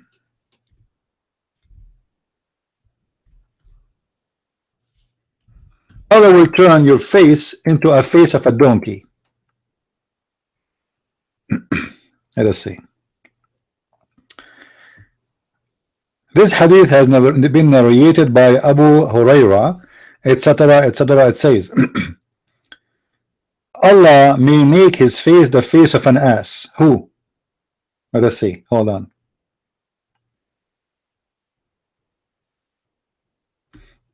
Where is the hadith? I want to show you that. I cannot find. Hold on.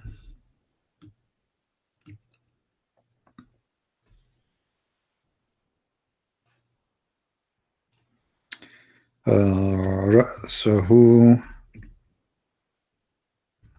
Okay. No. All right. Muhammad is a person. Yesterday, one of you he said to me, speak about superstitions stuff. You know, about Muhammad. Look at this. The Prophet said, "Isn't it he who raised his head before the Imam?" Do you know what does that mean? If you notice, when Muslims they pray, the Imam is the first one in the prayer. He is the leader of the prayer. Usually they choose the elder or a scholar. So the Prophet said, "Isn't it who he raised his head before the Imam?" So you have to wait until the Imam raise his head first, and then you raise your head. May Allah, or that Allah may transform his head into that of a donkey, and his figure, his face, into of a donkey. I mean, actually, this is very well proved. You look at the Muslim, you feel like you are looking at a donkey. If you don't believe me, go right now, check Shabir Ali or Zakir Naik. Obviously, those two, once upon the time, they rose their head before the Imam. He rose his head. Any Muslim can explain to us this is stupidity? This is a prophet of God talking now, and this is inspiration of God. Are you serious? This is alone is enough to prove that Muhammad is a false man. Because show me one Muslim he rose his head before the Imam, and Allah he made his face of a donkey. Any Muslim can do it?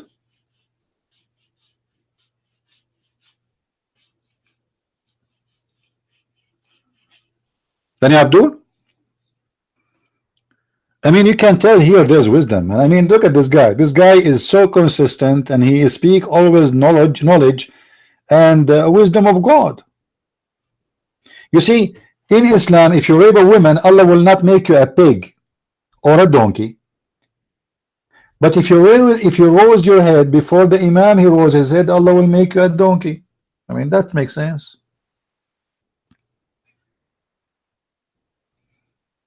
Unbelievable. Who can beat this knowledge? Who can beat this logic? Allah in the Quran, he made the Jews pigs and monkeys. Why? Because they did fishing in Saturday. What they did? They did fishing in Saturday. I used to have a neighbor, he is a Jew. Once he told me in the morning, "Hey neighbor, I'm going to do fishing, you wanna go?" I said, "No, I'm busy today." So he went.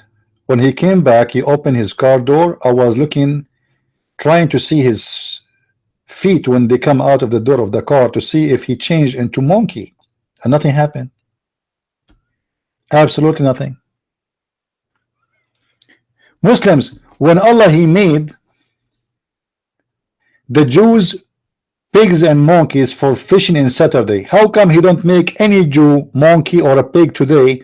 Not only do you know what the Jews they do today in Israel? They have a festival for gays and lesbian, huge one.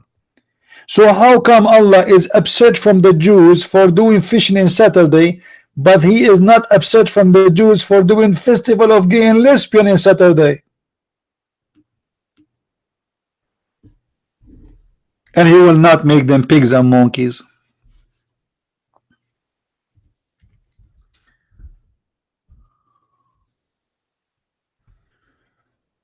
Let us see.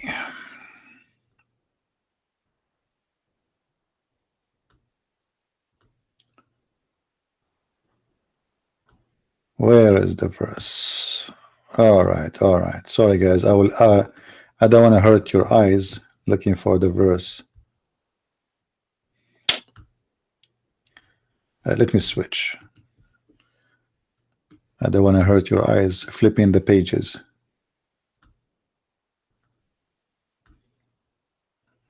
All right.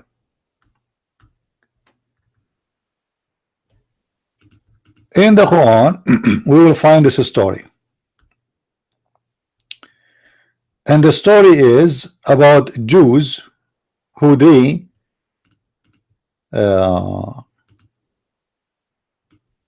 broke the Sabbath.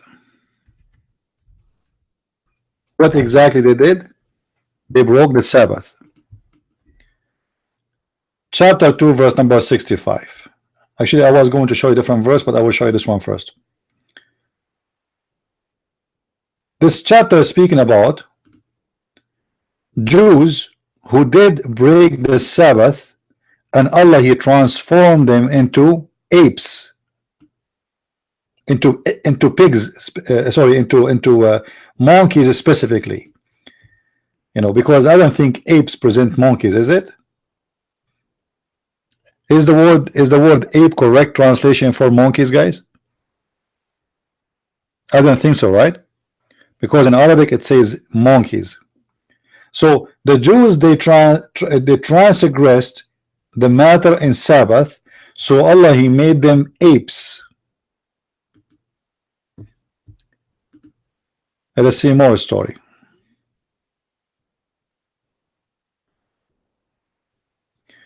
Chapter 4, verse number 47.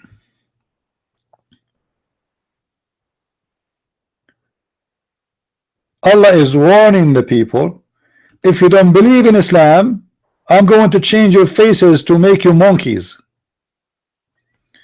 All you people of the book, believe in what we have revealed, confirming what was already with you. What is with you, not was already. There's no before. Before we change the face and the fame of some. You see the threat? Muhammad is threatening the Christian and the Jews that Allah is going to transform them into pigs and monkeys. Still, those Christians and the Jews, they don't want to believe. You believe it? So you better believe, otherwise I'm going to change your faces to face of pigs and monkeys, the same as we did to those who break the Sabbath. You see it? Muslims, how come not even one Christian Allah He made his face? Okay, this is my challenge to the Muslims and to Allah. I want to wake up tomorrow in the morning and I want to have a face of a pig or a monkey. Choose one. What do you think, guys? I challenge Allah, the God of Islam and His Prophet and His angels, to make my face either one, pig or a monkey or a donkey. You know what? Forget about all of those. Make my face the same as Shabir Ali or Zakir Naik or the guy in the D show. What his name? Yusuf Estate. Useless. Any Muslim can explain? Now in chapter 7 verse number 163, the story is super funny. If you go to the interpretation,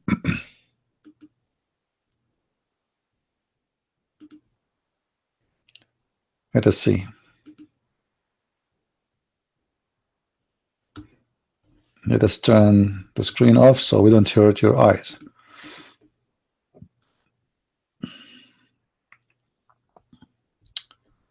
All right. 163. Okay. This is the interpretation of chapter 7, verse 163. And as you see, Muslims, I'm not using my own interpretation. This is yours. I have nothing to do with it. And this is your Muslim website, as you see. You see it? This is your website. All right. So the Jews, they transgress in Saturday. Let us see what the story, what happened. We will go down to see what happened. When they transgressed in the matter of the Sabbath, mean they transgressed in Sabbath and defied Allah command to keep it. Okay, so the Jews, they broke the Sabbath. How they broke the Sabbath? When their fish came to them openly in Sabbath, visible in the top of the water, according to, and did not come to them in the day they had no Sabbath. Thus we made a trial of them. All right, means this is how we tested them, by making the fish swim close to the surface of the water on the day which were forbidden to fish, and the fish would be hiding from them on the day they were allowed to fish. Let me explain to you guys what's happening. Allah told the Jews not to fish in Saturday. In the same time, Allah, he made the fish come every Saturday only, which mean Sunday, Monday, Tuesday, Wednesday, Thursday, Friday, there's no fish. Fish disappear. Only in Saturday, the fish, they jump in the top of the water and they say to the Jews, we are here. You cannot fish us, you know. And the Jews, they are hungry. Now who is the one is making the fish doing that? Allah. You see the wise Allah. So Allah, he forbid the Jews from fishing in Saturday, but the fish come only in Saturday. And Allah make the fish dance in the top of the water. They play ballet. Ta, ta, ta, ta, ta, ta, ta, ta, ta. And the Jewish guy is so hungry, he's touching his stomach. Oh man, look at the fish, look at the fish. We are hungry, we want to eat. Oh man, we cannot fish, it's Saturday. Week after week after week, and the fish are doing the same. They come only in Saturday. So the Jews, they got so hungry and they did fishing on Saturday, so Allah, he made them pigs and monkeys. Do you see how stupid this story is? Any Muslim knows why it's stupid? Not because nobody in the world will believe that God, he made them pigs and monkeys for such a stupid reason. That is a very serious stupid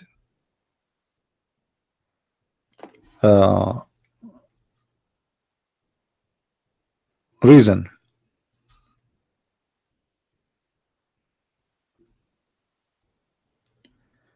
Let us see.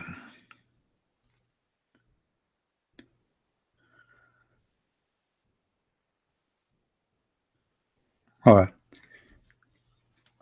Because guys, in the Quran, Allah, he said that if you eat even pigs, which means you break the command of Allah for the purpose of being hungry, Allah is all merciful. So how come here Allah, he made them pigs? And why Allah, he made it as a trial for him? I mean, what kind of a trial this trial is? People, they want to live. Those people are fishermen based on the story, and this is how they make living.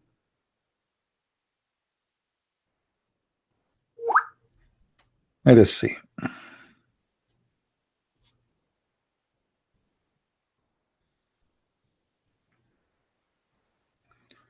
All right. Anyone would like to call, please feel free. No problem. If we go in the Quran, we will find the following.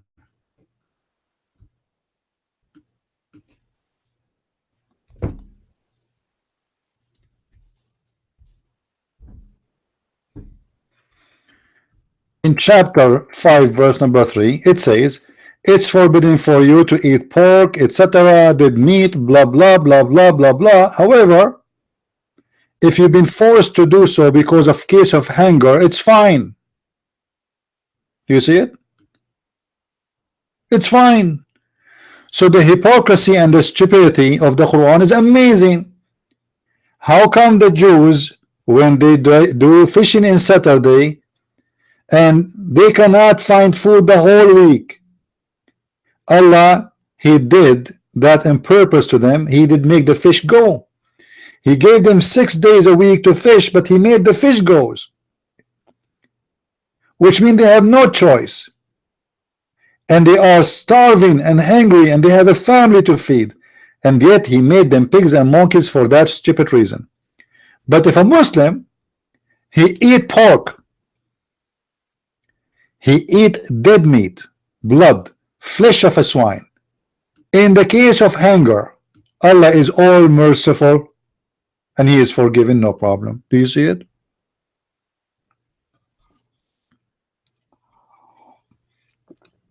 By the way, I'm planning to go to Israel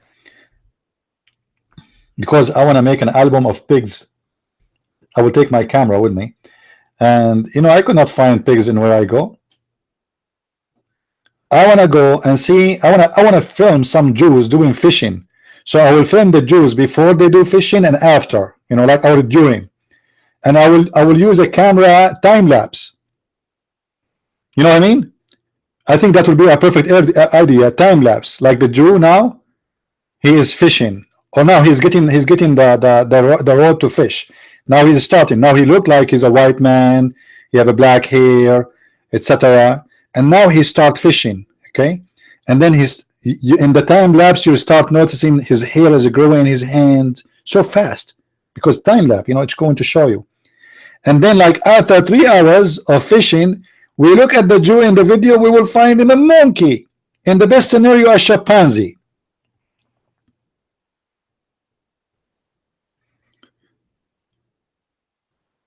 There is any Muslim here? Explain to us such a knowledge.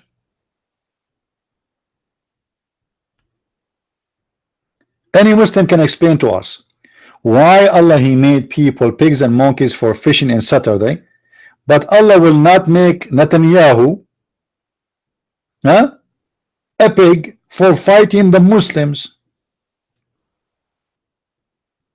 I mean, don't you think this is stupid? Why Allah do not make any Jew now a pig?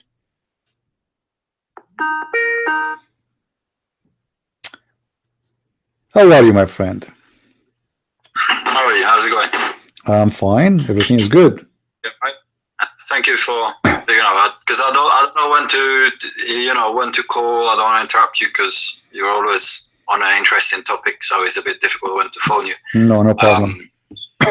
I don't believe what you're saying, because I don't think somebody can turn into a monkey or a donkey and stuff like this. What you say, my friend, I can take you to where I'm coming from, and you will see we have a lot of donkeys there. And they used to be human before? I think they are born donkeys. So they must be rich Jews, right? No, I'm not talking about the Jews. I said where I'm coming from. I'm not talking about the Jews anyway. Look, the reason why I phoned, actually, whilst you were talking, I had another question, is because you were saying about the Sabbath. Now, why don't the Muslims have a Sabbath? Do the Muslims have a Sabbath? That's a good question. Why didn't have a Muslims? Any Muslim want to answer why you don't have a Sabbath? As long as the Sabbath is so important, to the point Allah is so much aggressive if somebody break it. Why you Muslim don't have a Sabbath? that seems one of the main reasons why. Can you put? That seems one of the main reasons why basically he's kind of went against the Jews. So, and if Muslims say that, you know, all the prophet teached one thing and they teach the teaching of Allah, so surely, you know, if it was a big important thing, if it was a big command, shouldn't the Muslims have the Sabbath? So it just does. I mean, just while you were explaining. Now, the reason why I'm phoning you, my brother went to a barber. The barber was a Turkish guy, right? A Muslim guy, and he was telling my brother that basically he saw this very terrible dream where the demons and the jinn were chasing him, and they took him to the gates of hell. They throw him inside the hell. And then what happened is, he said that Satan came and kissed him in the forehead and said, "You're mine."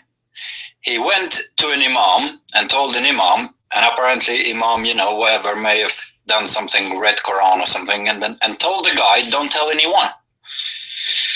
Now, I mean, the reason why I'm saying, I'm going to ask you to pretend to be the Sheikh Prince of Saudi Arabia, and this guy came to you. Would there be any teaching in Islam in relation to it? And actually, what is funny, my brother had a very similar dream to this guy. He had a very similar dream. He was chased on his dream. He was chased to the gate of hell. He saw hell. He saw loads of people inside, famous and everything. And he was an atheist at that time. He called every name he could call. He was scared on the dream. He called Jesus, and Jesus came instantly with angels, and a light came, and everything disappeared. And he said that this is, you know, this soul belongs to me. This soul belongs to me. And when he woke up, he actually had scratches in the back. The whole body was sweating and stuff. So it was quite funny. The guy was telling him a very similar dream that my brother had, but on his cases, he was kissed by Satan and told him, "You're mine" or something. Now, the reason why I'm asking is, what would a Muslim sheikh tell to a guy that comes with this story? Now, it's a bit different to the teaching that you teach us, you know, the hadith and stuff. But I'm just saying, if you were to pretend you are a sheikh or an imam, and I came to you with that story, what would there be? Is there anything in Islam? Muhammad, he told him to do certain things to fight the Satan, supposedly. Like if you recite the chapter of the chair, if you recite the name of Allah 99 times, if you repeat Alhamdulillah, Alhamdulillah 100 times. So supposedly, if you say those things, you are going to be protected. And at the same time, Muhammad, he said, if you eat ajwa, 7 ajwa a day, you are going to be protected from the magic and from poison. And what you are talking about in Islam is a form of a magic. The devil, he plays magic on you. So you know, the Muslims, they have their own practice. Some of it is their own created, and some of them is coming from Muhammad. As an example, you can go right now to YouTube and search for a Muslim doing power washing. He used, you know, the power wash for water, the power wash. Okay. Yeah, so he read Quran and he used the power washing machine, which is very, very harmful, you know. So it's like he's beating the women. So he's doing power washing for the women by the water, by the machine, and in the same time he is reading Quran. And supposedly that will fight this genie. The Muslims don't believe in demon. They don't have demon.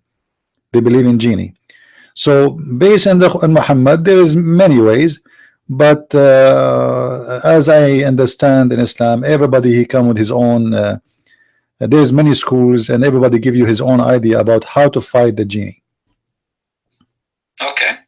Yeah. I mean, the guy, what my brother is telling me is that actually the barber, even though it may have been a dream, he was quite shocked about it.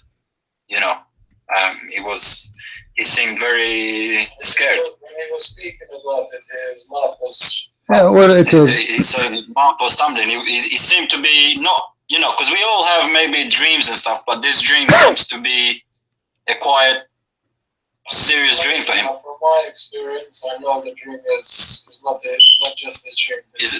My brother is saying, because he had a similar one, he's saying from his experience, it's not just a dream. It was something that was, you know. So no, I just wanted to ask, because what I found interesting that why would the Imam tell him, don't tell anyone?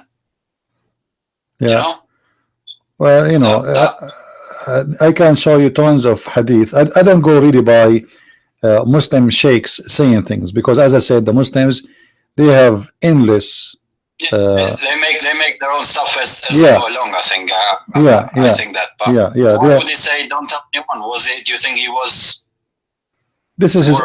This is his own. This is his own. This is, you know, as I said, Muslim, they have madness. But as an example, Muhammad, he said, or based on some scholars, that the one who read the chapter of the chair, Shaitan, he cannot get close to him until the morning. You know, like you read the chapter of the chair. Some of them, they say, if you read the chapter of the chair upside down, which means from the end to the beginning, that will defeat the genie and they will run away from you. All right. However, there is a verse in the Quran about that, and the Muslims usually they use it. If you go here in the end of the Quran, you will see this. The whole chapter, chapter 113, all the chapter is about this. It is 5 verses, as you see with me. Say, I seek refuge with the Lord of the dawn from the mischief of the created things, from the mischief of darkness and overspread, from the mischief of those who practice secrets art, and from the mischief of the invoice and those practice envy. But actually, the translation here is not really accurate. What the Quran is saying here, like as an example, if you go, let's change the translation, because you see translation right away change the words. Here in verse number 4 it says witchcraft. Here Muhammad is teaching witchcraft. Muhammad he is teaching them that to believe in the power of the eye. I don't know if you know what does that mean. Somebody. I do. I exactly know, because I come from 50% Muslim country, so I know what they use. I know it's extremely used. Right. They actually get this weird stuff. I don't know what it's called in English. Yeah. They give, it's similar to the eye. They give it, the imams give it to the people. I don't know what it is. They hold it in their hands. Yeah, they put words mean nothing. It's just they fool them to make money. They fool them. They write a little paper and they ask you to pay them like $50, and they tell you that this one will protect you from the genie, and you know the foolish man, he will take it. He thinks it's going to work. If you read with me here in verse number 4, this is an accurate translation. It says, and from the evil of those who blow in the knot. Yeah, the blow in the knot, supposedly in the old days, people, they believe that somebody, it's the same as the voodoo, somebody, he can tie a knot for you, and then he can do things to you by tying that knot, which means, let us say, there's a person who is going to get married. You don't want him to have kids, so what do? You practice witchcraft, and you make a knot for this person specifically, and you tie it, and during the time you are tying the knot, you say certain words, which is magical words, and his penis will never stand up, even if you play the anthem of Allah. So this person, he will not be able to have kids, and this is the way how you control him. So if you want to hurt somebody, you go supposedly to those who do witchcraft, and they tie a knot, and your problem will not be solved until you find this knot and you open it. All right. So I mean, somebody in the West may not understand that. I understand that because I know these sort of teaching, or this sort of witchcraft that is practiced. You know, like they have it with the coffee. You know, looking at somebody's coffee, like the Turkish coffee and stuff. All this. All sorts of, you know, witchcraft or whatever you want to call it. So I understand. The Turkish coffee is not a witchcraft. It's just somebody claiming he know the future. It's like he can read the line. It's not witchcraft. Yeah. But this is witchcraft. This is an act where somebody controls you. If you remember, Muslims themselves believe that their prophet himself was under the control of witchcraft by somebody taking some hair from his, maybe from his ass, from his head, we do not know. So the hadith says, if you remember here, there was a Jew guy, the Jew guy. Yes, Lubayd ibn al-Asam, he did place a magic on Muhammad, and we will see here. Look here. And you say remote control, wouldn't it? Right. You see here, Allah, apostle said, who he eats 7 ajwa dates every morning, he will not be affected by poison or magic on the day he ate them. And later we find that in the stories of Muslims, Muhammad, he was affected by both, because he died by poison and he was bewitched, according to Muslims, which is very stupid. All right, now here let us go see a story of Lubayd ibn al-Asam. Lubayd ibn al-Asam. All right, here we go. The Jew from among the Banu Qurayza, Banu Zurayq, who was called Lubayd ibn al-Asam, cast a spell on Allah Messenger, which result he under the influence of the spell. So look here, this Jewish guy, he was very successful to cast a spell on Muhammad, and the Muslims believe in that strongly. And then until one day, during one night, Allah Messenger made a supplication, which means he prayed.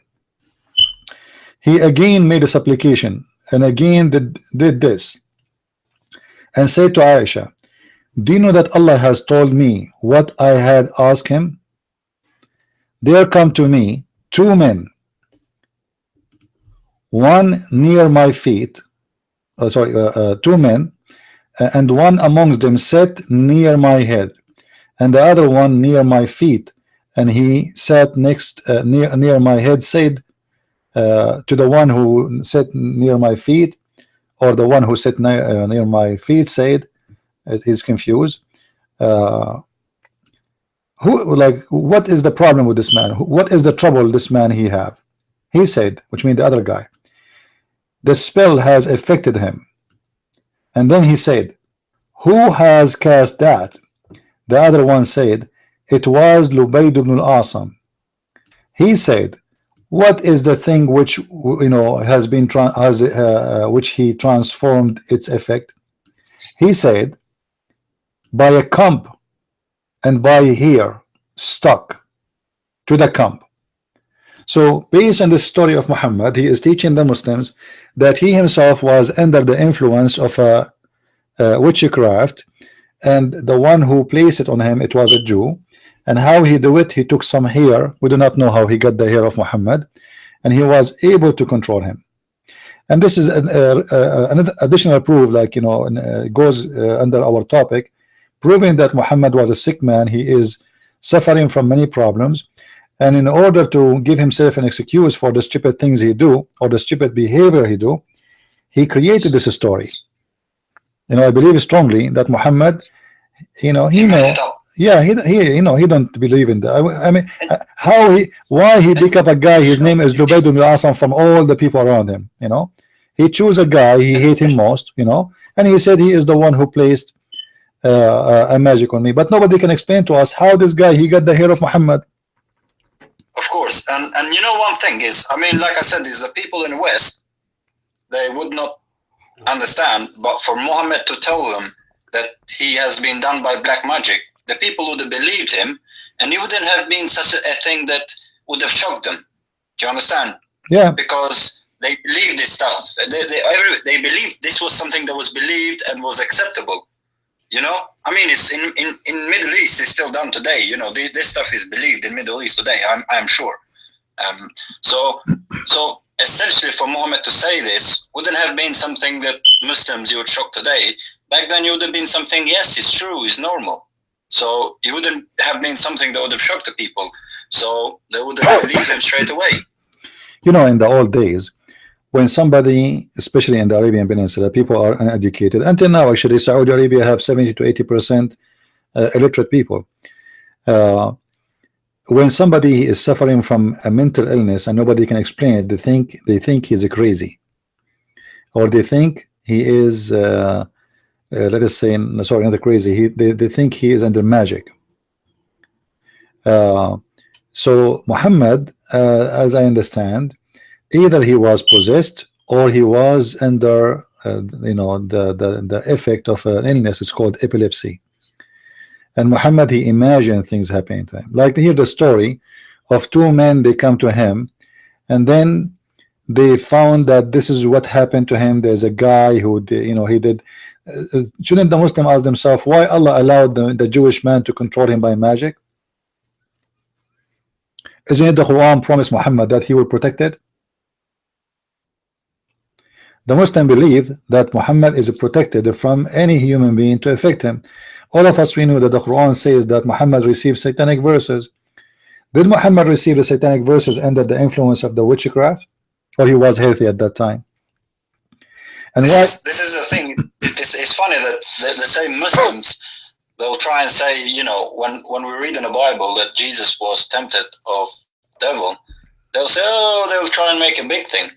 But all it says is he was tempted, but the devil could not do anything.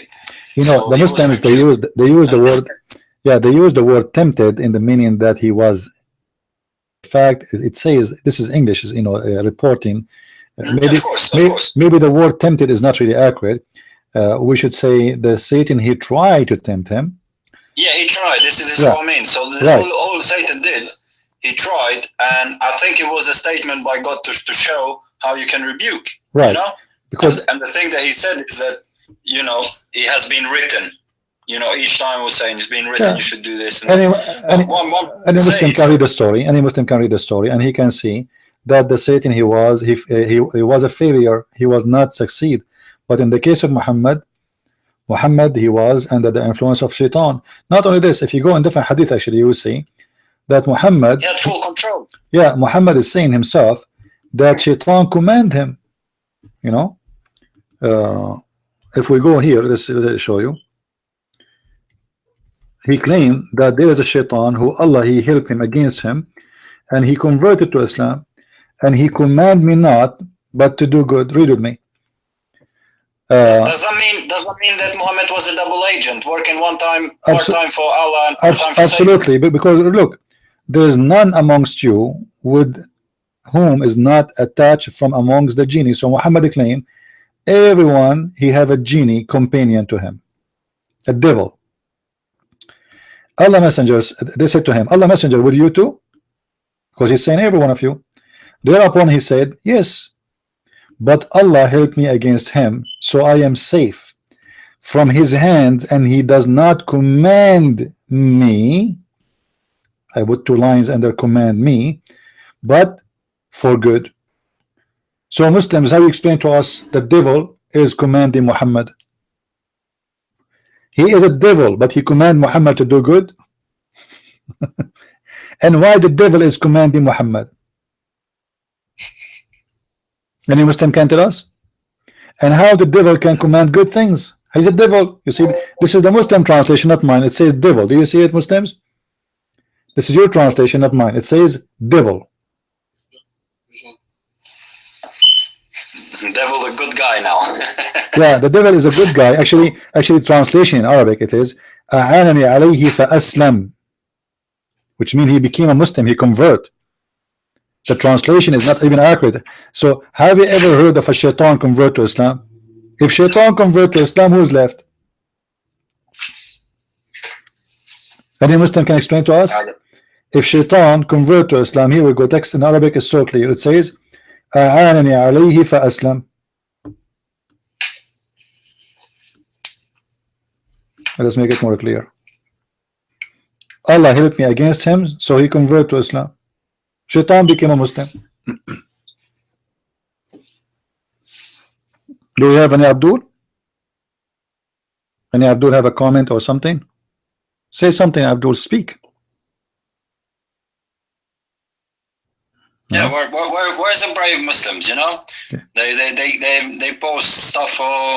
The Christian got destroyed here. We destroying Christians and stuff like that. We have actually. We have a Muslim in the text, and like when you call me, her name is Annie. She said, Well, Allah, when you ask the question about why the Muslim don't have Sabbath, she said, well, Allah do not need Sabbath to rest. But the Sabbath is not for a God to rest. This is stupid of you to say. What Jesus says in the Bible, he said, Sabbath was made for the man, not man made for Sabbath. So nowhere in the Bible speak that God get tired. When the Bible says that God created everything and the Sabbath, the seventh day, he rested. That means he is done. It's complete. Nothing more to do. Otherwise, God don't get tired. And then, yeah, but what we read there was the Allah giving the Jews the Sabbath. So does that mean Allah was resting as well? Yeah, and no, and actually, the question is why Allah choose Sabbath for the Jews, and He don't want to choose Sabbath for the Muslims if all of them they are Muslims. You know, same time when the Muslim they say that Allah did not get tired and He did not rest, He did not need to rest, claiming that the Bible says that. This is a lie, because the Quran said that after Allah He finished the earth and the heaven, He went up to His throne, and He in the throne He let us say you know, they say we do not know how, if He sat or He is standing, we do not know, but He left Himself in the top of the throne. But all of us, we knew that the throne is a chair. The Quran confirmed that the throne of Allah is a chair.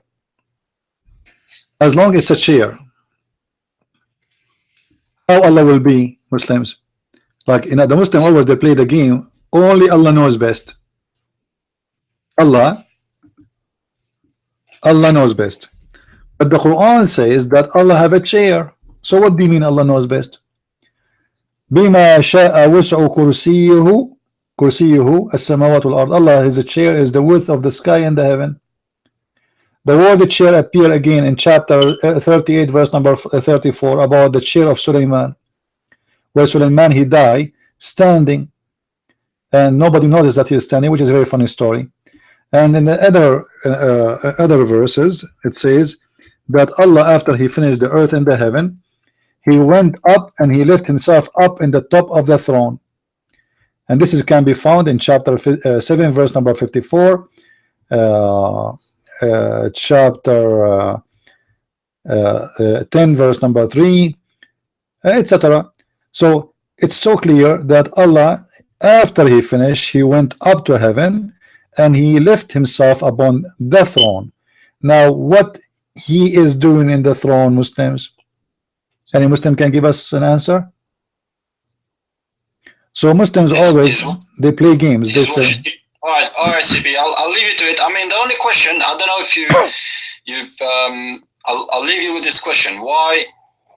Because Christians are not like a tribe. Like Jews, for example, we know they are a tribe because it's man from Judah, right? But Christians are not a tribe. So how do Muslims explain the situation where they say all the prophets were Muslim, blah, blah, blah, but why are we called Christians? Christian is not a tribe. You know, why Christians or Sabians, Jews, and then Muslims? You know, shouldn't they all be Muslims? You know, so I'm going to leave you to it. Thank you for answering the call. Enjoying the show. God bless, bro. Thank you, my friend. God bless you. Thank you. Now, guys, what he said is actually important. The Quran called, he don't call the Jews really Jews as the word Jews, or like, you know, let's see what the word is in Arabic. It is Yahud. وقالت اليهود, he called them Yahud, and he called the Christians Nasara. He don't call them Christians. Nasara is not the Christians. So according to Muhammad, the Jews are Yahud. If we ask the Muslims why the Jews called Yahud, any Muslim can tell me what is Yahud mean?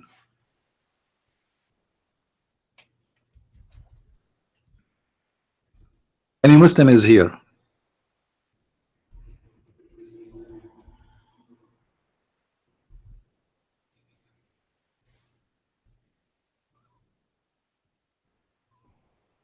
Anyone? I bet you none of the Muslims knows. They have no idea.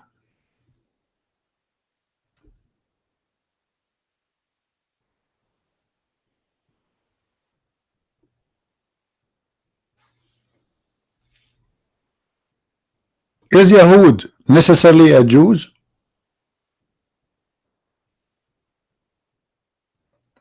Is Yahud, is the word Yahud prove that the word meant to be that those who they are owning the land of Israel?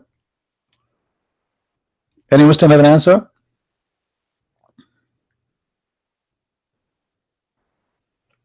The word Yahud is a name for those who came from the what they call it, the Yehuda area, you know, the which is simply what we know as Israel. Whoever coming from that area, like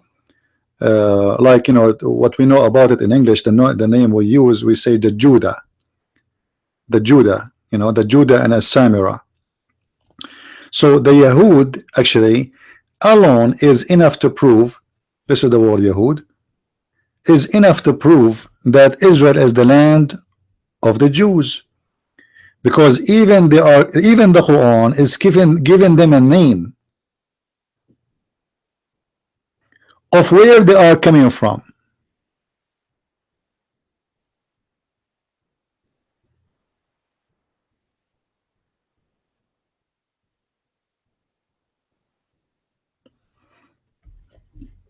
Any Muslim is listening?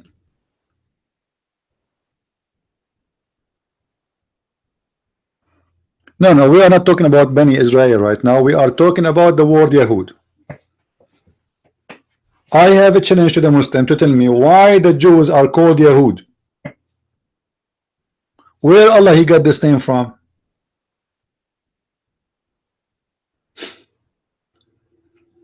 Any Muslim can answer?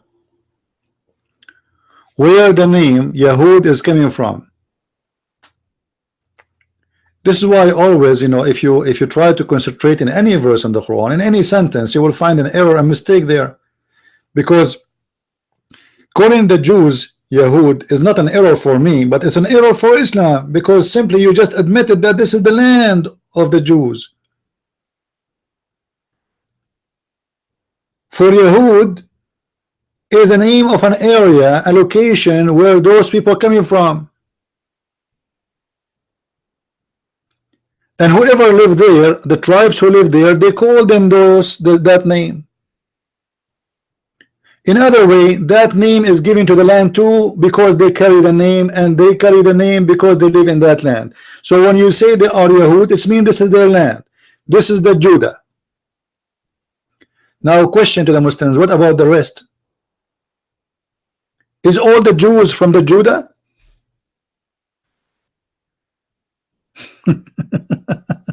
Muslims, is all the Jews from the Judah area? This is how dumb your God.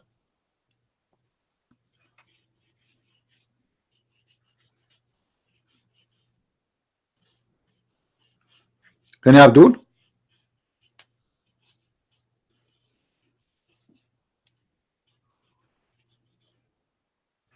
You do not need to be so smart to find that there's, Islam, the Quran is the same as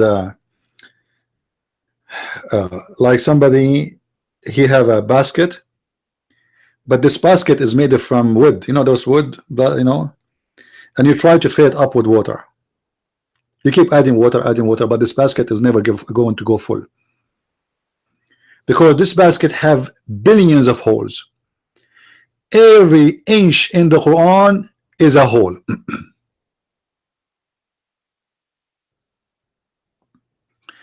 How are you, Nightmare? Do you want to call us, Nightmare? Do you want to call us? Yeah, sure, Rational, go ahead.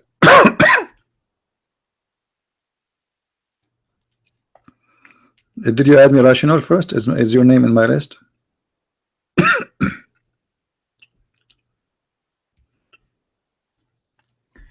Just wait, Nightmare. He asked before you.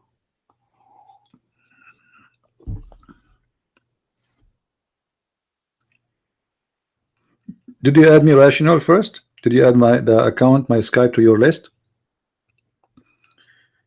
Remember, you have to add me first before you can call. I don't think the call will go through if you don't add me.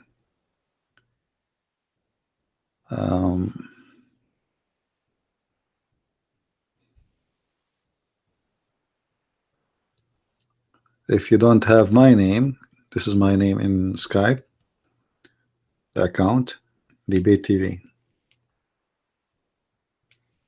Okay, until you add me, I will call Nightmare and see what nightmare he want to say, because he might die if we don't call him.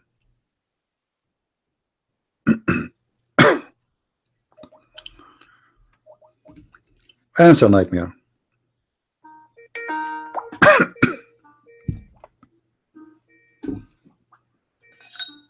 Answer, Abdul.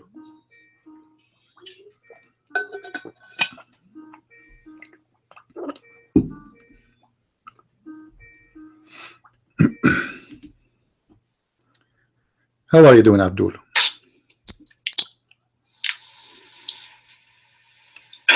How are you doing? You hear me? Yeah.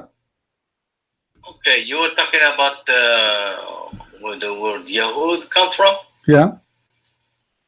It's not because doesn't come from the Judea. Where? Where is coming from? Where is coming from? Oh, did you check? Did you see what it come from? Yeah, I checked. Yeah. No, Judea, because the word Yahud, it was first, then Judea comes second, okay. not the other way around. How you know? How you know that? How you know that? Well, I have it here. I can read it for you if you want to know. It says because one of the son of Jacob, his name was his name is Yehuda. Okay. And this is the interpretation of who? This is it's from Asl Kalimat Yahud. It's I found it in Wikipedia. I don't think it's. All right. Let me show you. Okay. So you are sure from this? Are you sure from this? Just first to be sure. Are you sure? You confirm that to me. This is your opinion. This is your final opinion. What I have here is. No. Don't tell me I have here. Do you agree? Do you Nightmare? Do you agree? Do you agree? Do you agree? Don't tell me I'm just saying. I just said. I don't care. Do you agree with what you said to me, or you don't? God, they say Yahud. Do you? I don't care. I don't care. Yahud is one of the children of Jacob. This is what you said. Do you agree with it? Yes. All right. Yes. All right, guys. Let me show you how Muslim they got Islam busted. If Yahud is one of the children of Jacob, that means this is not the Jews, because he is one of the children of Jacob. All the children of Jacob are Jews according to the Quran. They are the children of Israel. So Yahud cannot be cannot be all the Jews. So how your Quran making such a stupid mistake? You just said Yahud is coming from the name of one of the children of Jacob. Everybody heard you. But Jacob have children's, not a one child. He have one child or he have children's. No. I didn't say. The name was taken from there. Yeah. How you name? No. Okay, you just said from the name of what one of the children of Jacob. So this is mean. This is mean. His children only they are the Yahud. No. Just go, kid. Just go. You see how stupid they are? He just said that this is one of the names of the children of Jacob. No problem. So whoever is called Yahud is who? Should be who? There's no way the other children's will be just called Yahud for no reason. I mean, we are not from that guy. The Jews, they have many tribes. So the Quran made a mistake by naming one of the tribes of the Jews. Consider this name of the tribe is the name of all the Jews. Guys, are we getting the point? and he himself is the one who get himself busted. The same as yesterday, he posted in the text saying that there is nowhere it says it's forbidden for you to play chess. This idiot, all of what he need to do, he just go to the sunnah.com and type the word chess, and he will get himself busted. And not only that, the Prophet of Islam, he says, anyone he do fun except what I say, Allah will transform him to a pig and a monkey. And he mean exactly what you can do. The only fun you can do is playing with the bows or the arrow to practice fighting, or playing with your wife. That's it. Anything else, Allah will make you a pig. And this guy is saying to us, chess is not forbidden. And this is what I like about the Muslims, by the way. They get so excited, and then you find that they are the same as a balloon, but inside the balloon there's no air. It's fart. They break winds. You know? You get so excited. So even like if we go in Ibn Kathir, he said that even don't greet Al-Qurtubi, Al-Tabari, all of them, they say that according to the scholars, we should not even greet someone he play chess. For this is dalal. And they quote for you chapter 10, verse number 32. All right, Rational, you can call me. You know, Nightmare, I got what I want from you. I got you busted. You just said the same as the Quran. Okay, let me show you how stupid you are. How come the Quran called the Jews sometimes the children of Israel, and then sometimes he called them Yahud? Either they are Yahud or they are children of Israel. Because according to you, the Yahud is one's tribe of the children of Jacob. So how he cannot call all of them they are by the name of one son? For they are not from his seed. This is one of the tribe. So the stupid God of Islam, once he called the Jews the children of Israel, called them the Yahud, because he's confused. And if you search the whole Quran, you will not find an explanation who is Israel. How we do understand? We go and we search in the hadith, and we search in the interpretation. As simple as that. Okay, Rational, you can call me. I added you.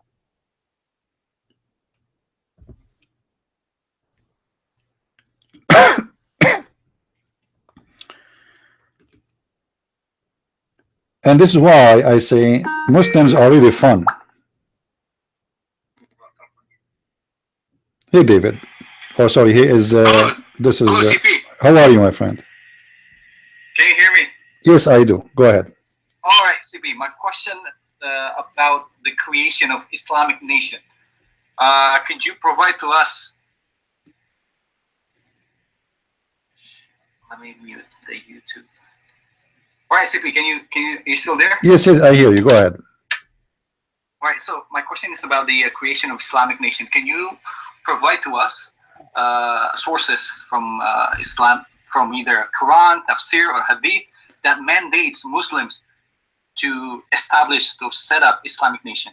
Because this is the background. I came from a country in Southeast Asia where 90% of its population are Muslims. So I've been having conversation with my Muslim friend there. That seems to be ignorance about the requirement that was mandated to them to establish Islamic nation. The country that we are talking about right now is still in democracy. So I just wanted to prove to them that Islam is actually the enemy to our constitution. Yes, Anne, that's correct. All right. Yes, it is. Well, yeah, you know, all of us, we knew that the only constitution Muslims they have is the Quran and the Hadith, which is called both. They make the Sunnah. Anything else is not allowed in Islam. It's forbidden. So when somebody says, you know, we can have a state, Islamic state, and still we can be part of United Nations, this is a joke.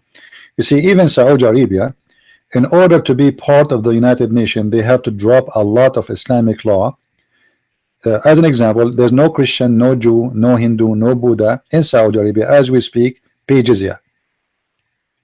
And jizya was a very major thing in Islam in order to establish an Islamic state, to the point that Abu Bakr, he rose a war against, it's called the war of apostate, and number one reason for the war, it was the jizya. Somebody is asking me, is the book of Sirah is Sunnah? The book of Sirah is accepted by both, actually, the Shia and the Sunni, you know, because both of them, they collect from the Sirah their own source. However, what the difference is, the Sunni, they filter, and the Shia, they filter. So the one who he likes something, he take it, and he don't like it, he refuse it. And this is how all Muslim sect is. They like what they like, and they refuse what they don't like. You know? Yeah. Yeah. Well, this Abdul actually is my friend, but he kept like insisting that Islam or its light is actually friendly and actually open for democracy. But I tried to prove to them that even Muhammad and all the caliph, the government system that they set up, the governance system, is not democratic. It's not democracy. So I'm trying to prove to this guy, like, actually Islam is the enemy of our nation, of our country. So that's my point, CP. Well, you know, the Quran says clearly, take not the Christians and Jews as a friends or protectors. So how you can be part of community, any community, because today, you know, like before, countries, they can live by themselves. I can be a country, I can be, I protect my border, and then I do not need really to be part of community because I don't have anything to import, I don't have anything, you know. Life is different. The people, they grow some goats, they grow some farming, and they live. Today, in order to be a part of the community, you have to have embassies abroad, and you have to have embassies in your country. You have to buy, you have to export, you have to import. Yeah, but the Quran says clearly, you cannot take them as a friend, so you take them as what? How you can have any relationship with any countries? That's mean you can have only relationship with Muslim countries who practice Islam. If a Muslim country don't practice Islam, he is not a Muslim. They are rejected too. Actually, that ayat that you mentioned is actually well, the way they interpret that word is for a leader, not to elect. I don't remember the Arabic word in that ayat, but it says leader or political leaders or guardians over you, not to elect. Well, the Quran says, Muhammad says that the one who is in charge for Muslims, even if he beat your back and even if he stole your money, you cannot go against him. You have to obey him.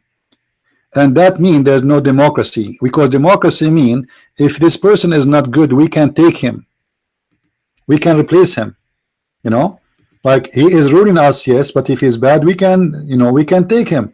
But in Islam, you cannot do that. Even if he is a thief. Read with me.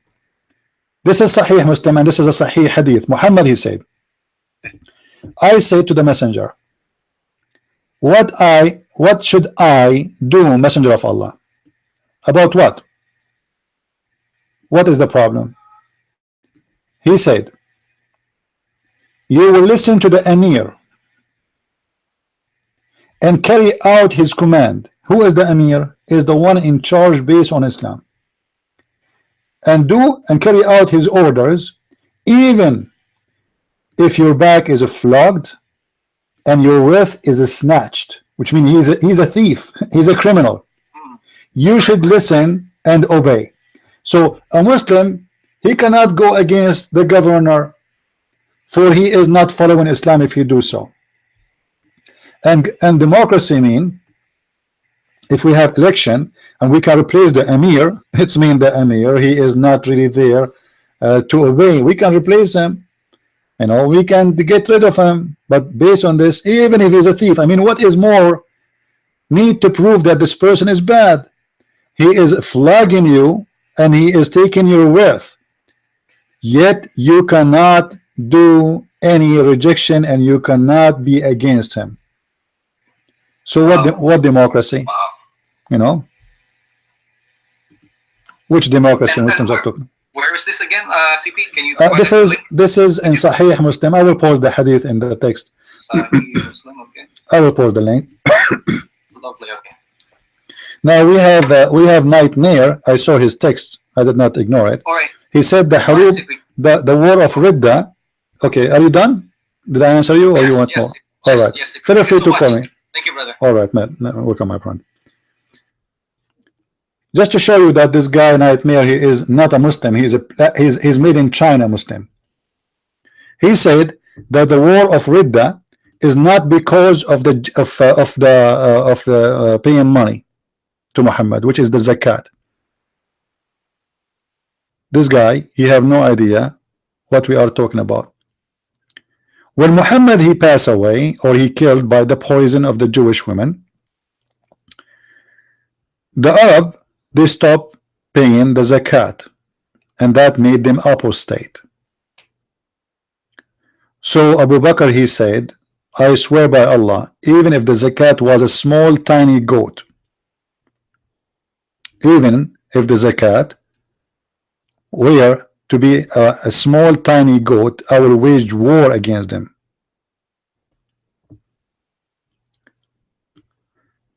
Let us show you some hadith to show you how this guy, he have no idea what he's talking about.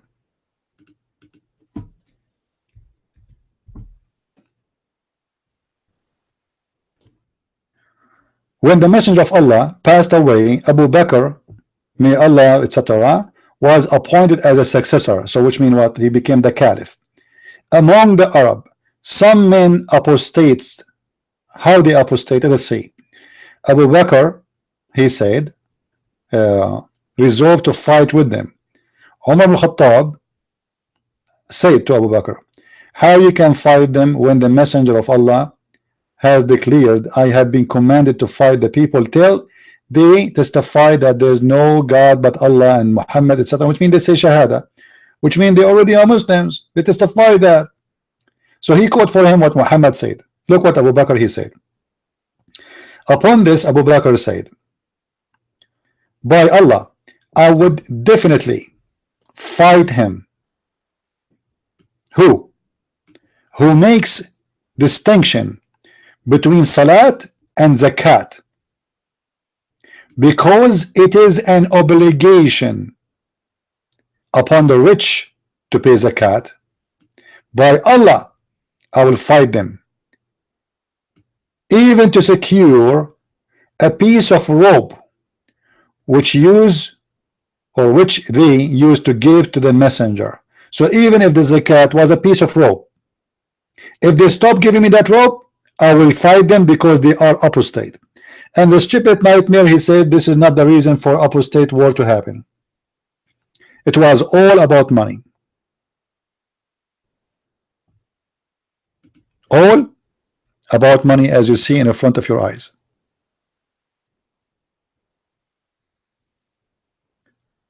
Jizya, no, the jizya is for the non-Muslim, you idiot. Maybe my mistake, I saw the word jizya. The jizya, not for non-Muslims. Jizya is people who they are Christians or Jews, they pay it. That will not make them apostate, because first of all, they are Muslims anyway. So what I meant, because they stop paying money, the zakat, so they have to pay, otherwise you are an apostate. So if a Muslim, he is not paying zakat or not practicing salat, he is lawful to be killed. This is why ISIS, they kill Muslims. Why? Because simply they are not Muslims no more. If a Muslim, he don't practice salat, go ahead, Nightmare. What do you want to say to us?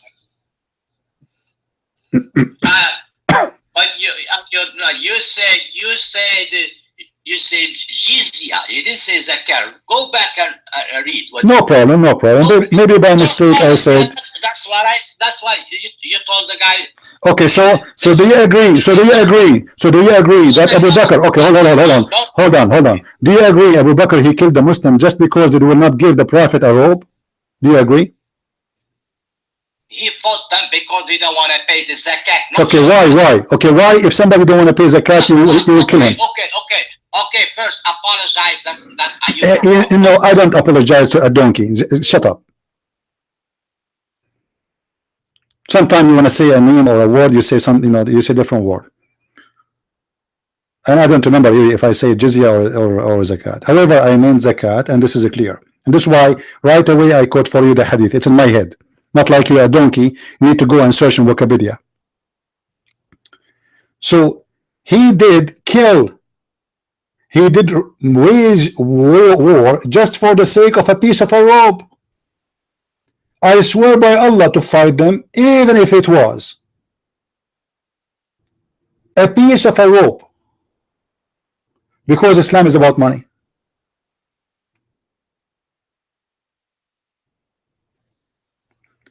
And based on this, all Muslim countries are not Muslims, because in Egypt there's no zakat. Government don't collect zakat. In Kuwait, they don't collect zakat. In Saudi Arabia, they don't collect zakat. It's volunteer. In Emirat, in Bahrain, in Pakistan, in Bangladesh, nobody is paying zakat. People voluntarily, they make a donation if they wish. It's as you wish. And by the way, an additional proof that Muhammad is a thief and is a liar. The word zakat is taken from the Bible, and you can find it specifically in the Greek, and you can find it as coming from the Hebrew too. So how zakat became an Arabic word and became the deal of Allah, which is 10% of the payment, and the Bible is 10%. In the Quran there is no percentage. It's up to the ruler to make it as he wish. And yet the Quran says that the Quran is a pure Arabic, but zakat is not an Arabic word, and everybody knows, right? Well, you see, tax, you see how stupid you are, a nightmare. Tax, the IRS, they will not fight me. There is no punishment. You go to death if you don't pay tax. They take your property. If you don't have any, they can do nothing to you. In the maximum, you go to jail. Let us say they prove you of corruption, which means you were hiding your income. You go to jail. But otherwise, let us say you have last year you have an income of $1 million, and now it's time for you to pay 100,000, but you don't have the money. They want to take you to jail because you did not lie about it, and nobody will kill you. Here you are going to war, killing those consider them not Muslims for not paying you a rope.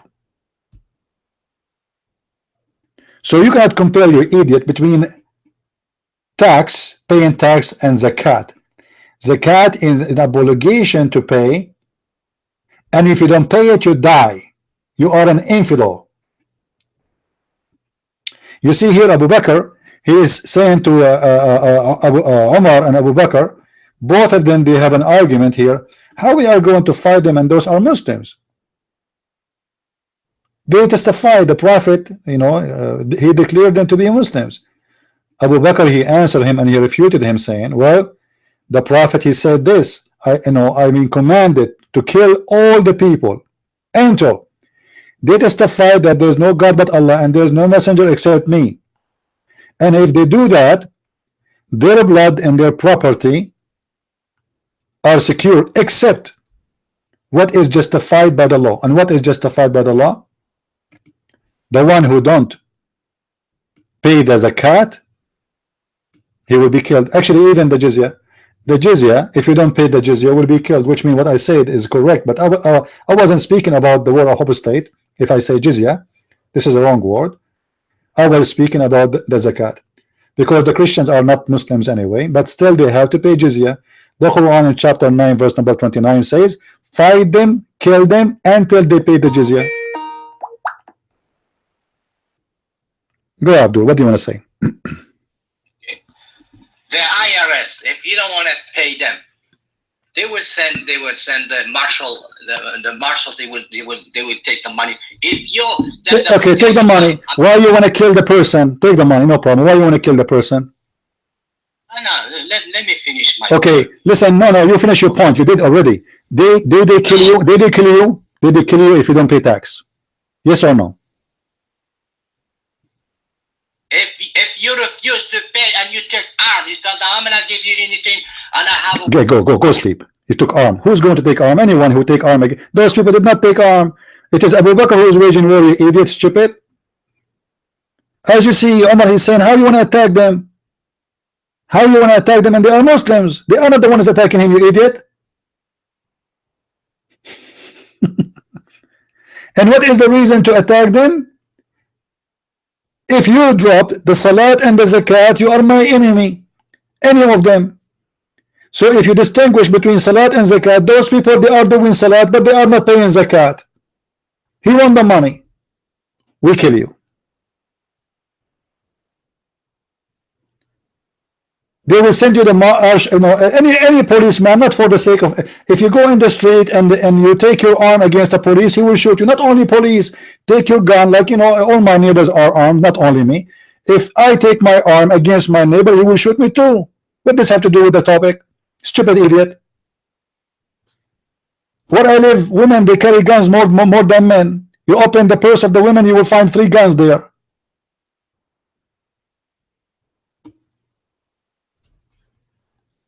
What does have to do with this? So the war of apostate was waged because of money. And Abu Bakr explained, anyone who is not giving zakat is not a Muslim. Therefore, the one who don't even collect zakat is not a Muslim leader. So Indonesia is not a Muslim country because no zakat there. There's nothing is called pay zakat by force. People make donation. Same in Pakistan. Same in Saudi Arabia, same in Emirates, same in Bahrain, same in Qatar, same in Sudan, same in Libya, same in Algeria, same in Syria, even in Iran. There's no zakat. They took arm after he attacked him, Abdul. Don't you see? Are you blind? Are you stupid? It is Abu Bakr. They are discussing here. Should we go in war with them or not? If they took an arm already, you do not need to discuss this. See how stupid you are?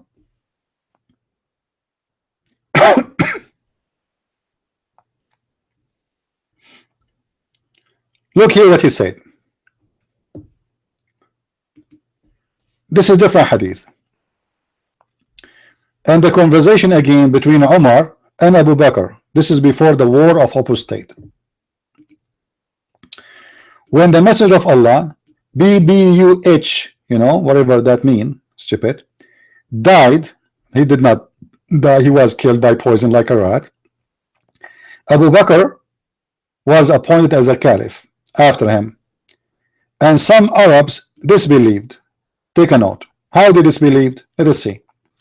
Umar, may Allah bless him, said to Abu Bakr, how can you fight those people when the messenger of Allah said, I have been commanded to fight people until they say the Shahada? So those people, they said the Shahada, so how they are not disbelieved?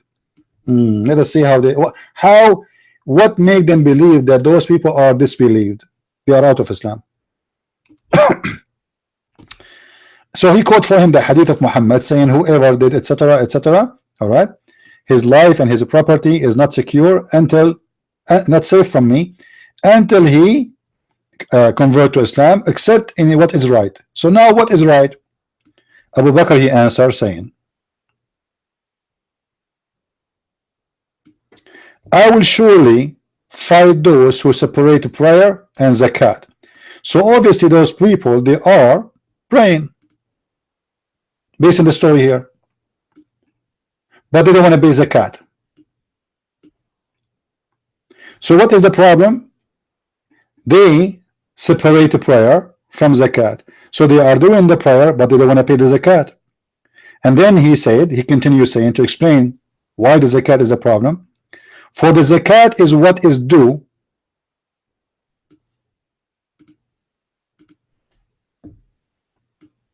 on worth by Allah.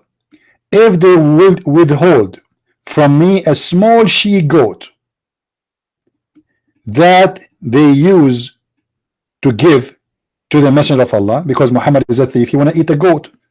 A poor guy, he have a goat. Muhammad, he want to take it.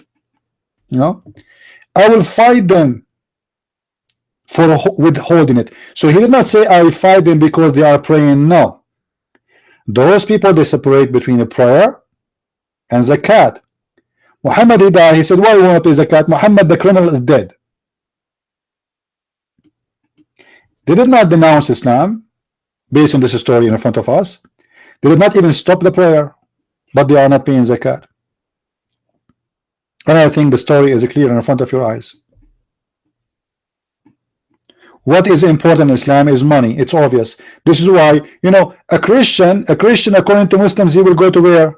To hell. Why? Because he associates God with God, his God with God. Okay, so Christians should be killed, but if you pay money, they will let you live. So Muhammad is willing to forget about his God and worshiping his God if you pay him money. Stop being a stupid nightmare. There's nobody fight me and nobody fight anyone. IRS, they will hold whatever you own. They will not fight you. They will not shoot at you. You are a stupid dump, like your prophet. I never heard of IRS is shooting at somebody because he did not pay. Actually, they will be executed for doing that. You are a stupid dump. Find me one Muslim, like, you know, you see, when additional proof that Muhammad is a false prophet, that all his followers are donkeys. Look what we are talking about and look what he's talking about. We talk about Muhammad followers killing Muslims for not giving a rope or a goat. Small goat, not even a big one. Small she goat. And he's talking about the IRS. Since when the IRS, they go and shoot people, you idiot, stupid? If that happened to me, I would be rich, because I will sue them and I will put them in jail and the government have to pay me a lot of money. Very naive and very stupid. Here we go. He said again, if you pick arm, they will kill you. First of all, Abdul is stupid. IRS didn't have arms. You are dumb and stupid. All of them, they are working in accounting. None of them is a soldier. This is how dumb you are. You see how stupid you are? Yeah, you live in USA. You used to wash dishes. Right. And Trump, he used to work for you. I knew it.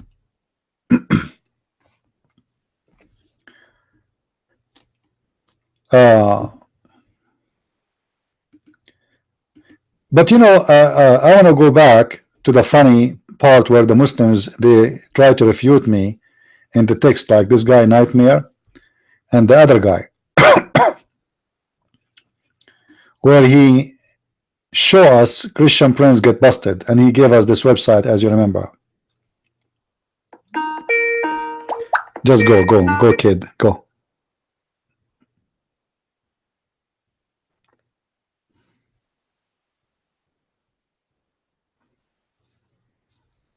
Don't act like a kid, I'll block you. I just get you busted and you will repeat the same. The IRS will kill you. Stupid idiot. When we ask the Muslims how Allah, he gave his prophet his inspiration in a sound of a bill, the Muslims, they provided us voluntarily with an amazing answer, which is showing us that Islam is made by a stupid God and a stupid prophet.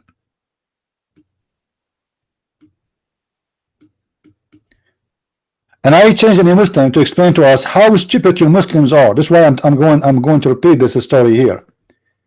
How stupid Muslims are to believe in Muhammad to be a prophet if they are saying what we see in the screen. A person, he said, I have read that revelation sometime used to count down to the prophet like a ringing of a bell. And another authentic hadith, it says, the angels do not accompany a caravan has a dog or a bell. You see how stupid this name is? Muhammad, he received revelation in a sound of a bell, but angels will not even get close to somebody have a dog or have a bell.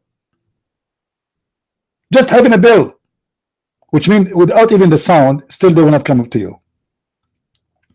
And then the answer, which is amazing, it says, confirming that the hadith saying, yes, the prophet, he used to receive revelation in the sound of a ring, of a bell. Then they say, one of the companions of the prophet, he said, when revelation comes down to the prophet, we hear a buzzing sound, like a buzzing of a bees near him.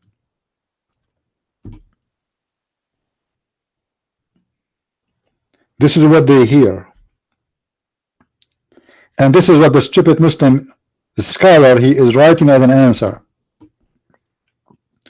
So my question to the Muslims, if Muhammad, he received a buzzing of a bees, that means he never heard Arabic words. How Muhammad, he was translating the bees buzzing to Arabic?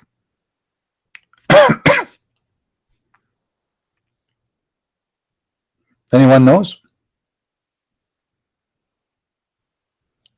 How Muhammad, guys, focus with me. We forget with this stupid nightmare. He know a man in Florida, he got in trouble with the IRS for not paying. So what? We are talking about killing people for not paying, waging war. Stupid. Waging war. As simple as that. Just ignore him. He's a kid.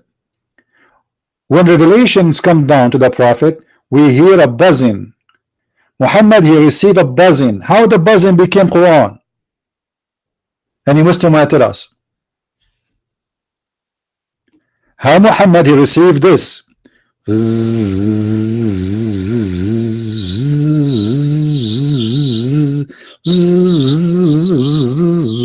Became this. Bismillahirrahmanirrahim. A'udhu billahi minas shaitanir rajim. Alhamdulillahi rabbil alameen. How the buzz of the bees became Arabic,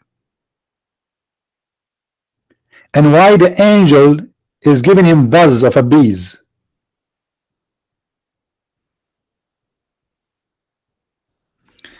Nightmare, I'm going to block you. I'm going to give you a pastime, not to block you, like I will give you a penalty.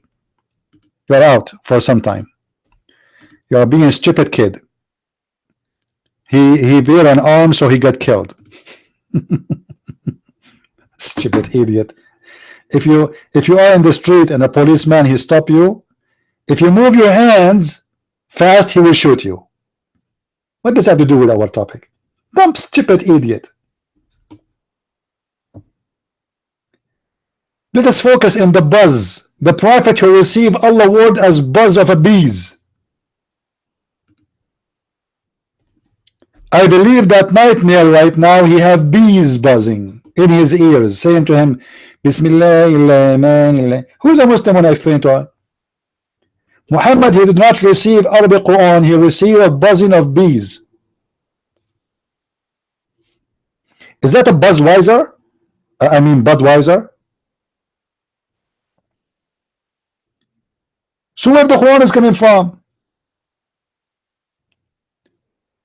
If the prophet received a buzzing of bees and the sound resembled the ringing of a bell, where is the Quran coming from?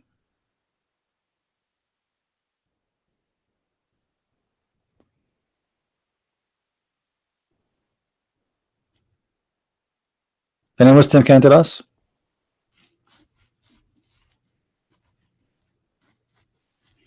And look, yeah, look how annoying this angel is. Why he is doing this sound? I mean, this is stupid.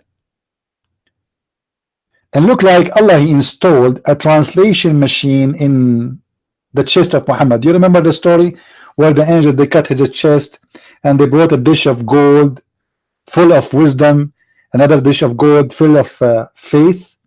Have you ever heard of God installing wisdom in the chest of a man by surgery? Only in Islam. And now additional weird story that Allah Prophet, he received his inspiration not in the sound of a bell only. The sound of the bell was close to the sound of a bee's buzzing. That's amazing, astonishing. The only prophet exist ever, he received inspiration of his God in a sound of buzzing of bees, is Muhammad. Maybe from now they should call him the buzzing bees prophet. What do you think, guys? What do you think? Isn't that a good idea? Actually, you know what? I'm going to save this website. I like it. I want to say thank you for the Abdul who gave me this website. Let me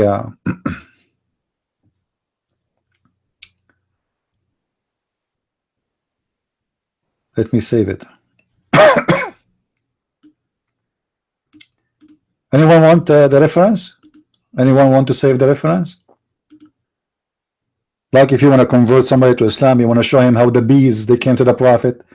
They are angels, but they speak like bees.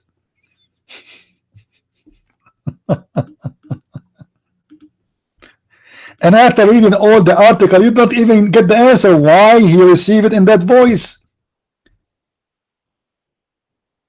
Why?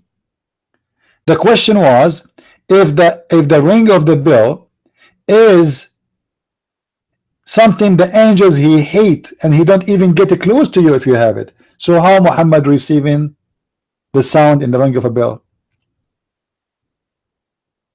And look now, look at the answer, guys. Look at the smart, intelligent Abdul. Look at this. Look at this. Remember, the question is, why in the hadith it says angels will not come close to you if you are with a bell? Obviously they hear the sound of a bell. And why and how come that the messenger, he received his inspiration in a sound of a bell? The answer is that because in the second hadith it's a real bell. Like, what the heck? Where is it is a simile in the first one? Like, what? Who cares? It's a real bell or not? It's a sound of a bell, you idiot. Sound of a bell is a sound of a bell. What real bell and fake bell?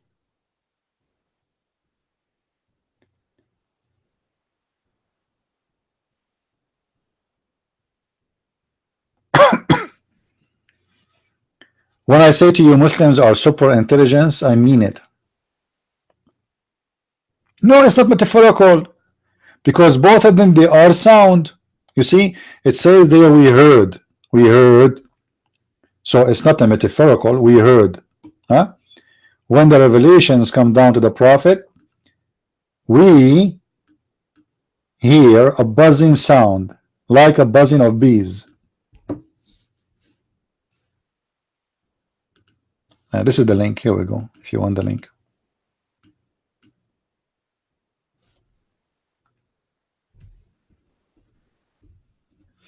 I'm thinking tomorrow, actually, you know what, not tomorrow, like this coming broadcast, I will call my broadcast the Prophet, he received his revelation as buzzing of bees.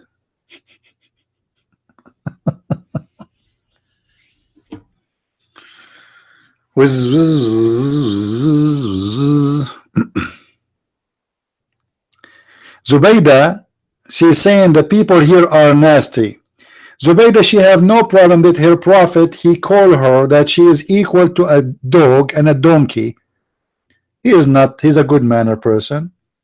The Prophet, she have no problem with her Prophet saying that he can beat her. That will not make him a bad mannered person.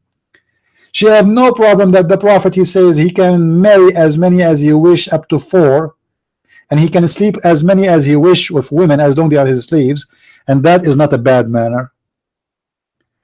She have no problem with her Prophet saying that Allah will give her in the heaven as a sex toy to the Muslims, Abdul, in the heaven.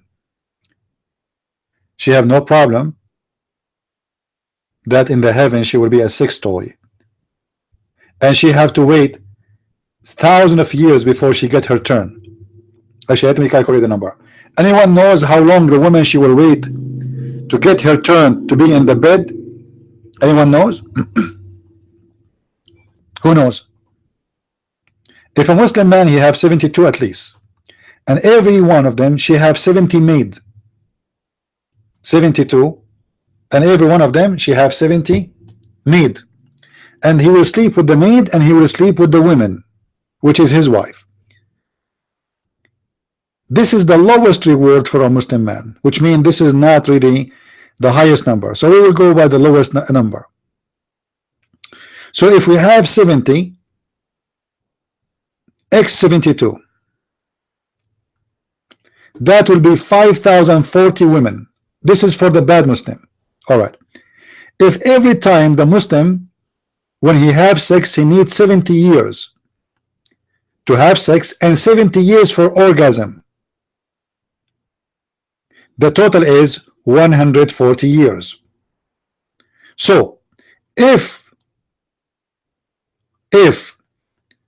we say every woman she will take 140 years in bed, how long 5,040 women will wait? Who is good in mathematics? Who is good in mathematics? We have 140 years, as we said, 70 years for to have sex and 70 years for orgasm only. 140. Then we have 5,040 women total. So if each one of them take 140 years to have sex, when a woman she can get her next turn? Who is good in mathematics? Let us see.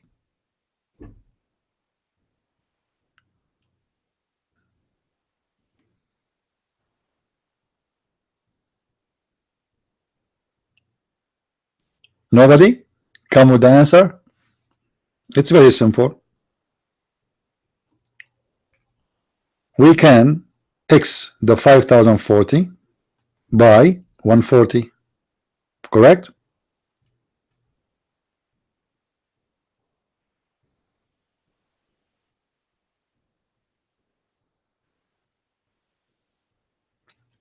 That's mean what?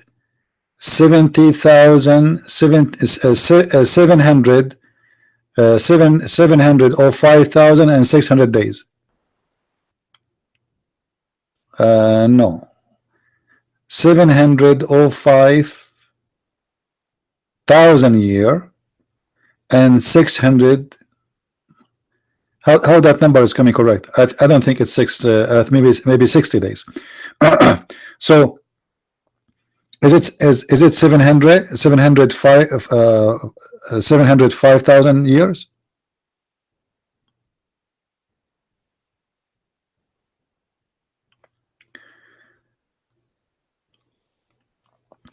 So 700 years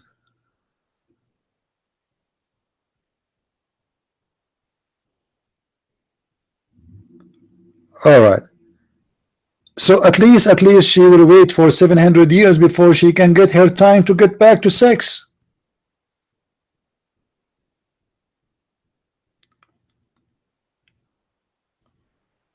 I mean, this is crazy.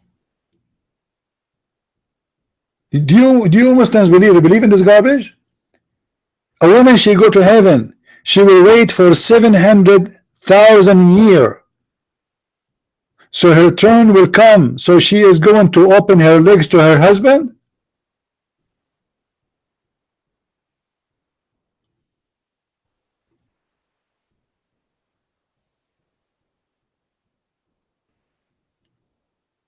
What she will be doing during that time she is waiting? She will be watching TV or YouTube.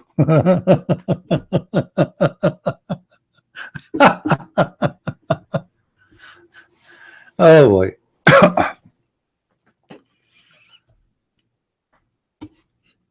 And what is making it funny, that the Muslim man, he will have an orgasm of 70 years, and then when he almost finished the 70 years, look, guess what will happen? A woman, she will come from his back and she will wrap in his shoulder, and he will look at her. He will say, who are you? She said, I am one of the promised one. Let her go and take me now. It's her turn. And her face will be like a crystal mirror, and her skin, you can see through her bones, the marrow of her bones, because she's so white. And then when you start doing sex with her, Muhammad, he said, you will do it dahman dahman, which means like this. Excuse me, I'm not going to say the word because there's no word to explain it. It's like this. It's not soft sex, you know what I mean? Dahman dahman.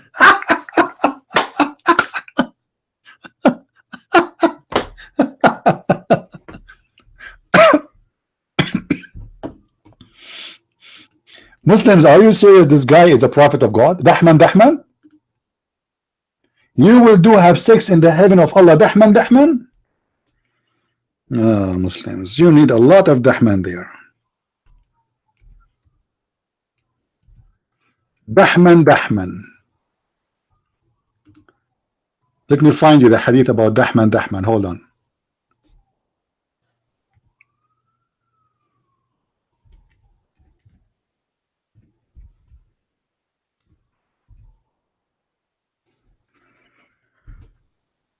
The effing of the believers in the heaven.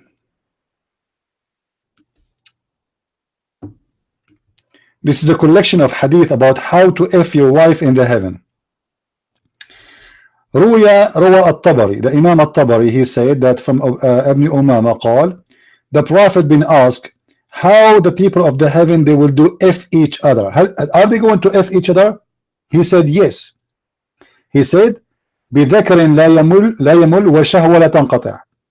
With the penis will never be like lazy, will never give up, or will never stop ability to have sex, and a desire, sexual desire, will never stop.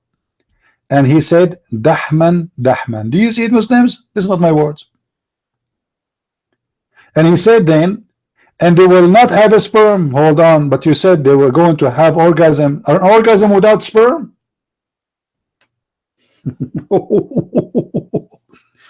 Guys, an orgasm without a sperm. 70 years orgasm, but there's no sperm. So he's doing what exactly?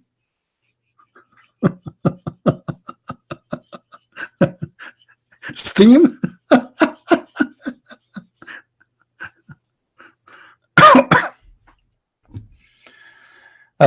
Different hadith. There's many hadith actually. Here, for those who want to say dahm does not mean what you are saying, here it says الدحم هو الدفع الشديد. Dahm means to push so hard. To push so hard. As I made the sound for you.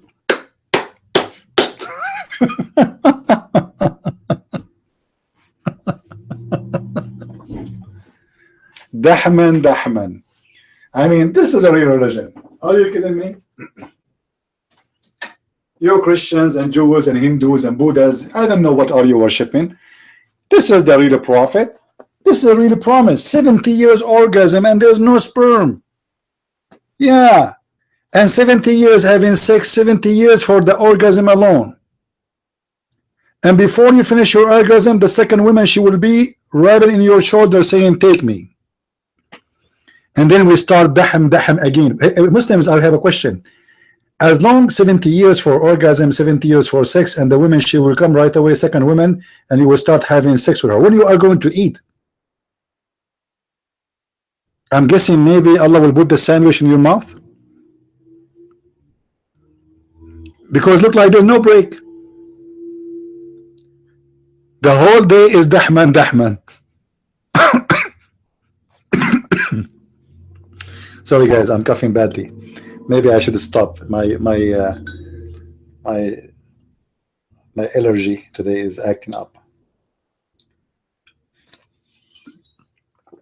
Ah, Lord have mercy. Dahman, huh? Yeah.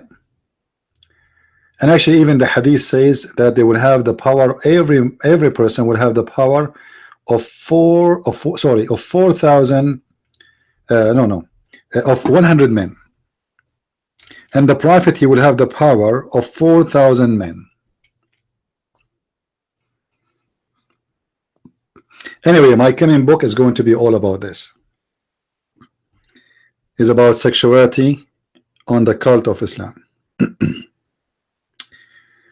Already it is 7:52 here, so I think we better stop for now. Anyone have a question? Maybe I should not finish with this, because I mean this is dirty, right? But what we can say, this is what Islam is about. Remember, Muhammad, even he promised the Muslims that when you go to heaven, that he promised them that he made a promise by Allah that your penis will never go soft. Read with me. There is no one on whom Allah will admit to paradise, but Allah will give him to or to marry 72 wives, 2 from the Houris and 70 from the inheritance of the people of hell. And the reason, guys, anyone knows why those women, they are coming from hell? Anyone have a reason? Do you understand why they are from hell? Why he is not giving me? What about the wives? His wife. You see, there's 72. Let us read together. 72 women. One of them is from the Hur. 2 of them is from the Hur. The Huri is the one Allah created from in the heaven, which means those are not normal women. Now, and then in the top of them, there's 70 from the hellfire. So where is his wives? Who he will marry to them? No answer. And why they are coming from the hellfire? They are coming from hellfire because those are bad women, and they are so hot in sex, prostitutes, hookers. This is why they will come from hell. Those people, they are the lousy one, the one she will do the 50 shades of a gray, as you guys, you give me the name. This is why he will get 70 from the hell, but none of them is. What about his wives? Abdul, he was married to 4 wives. Where are they?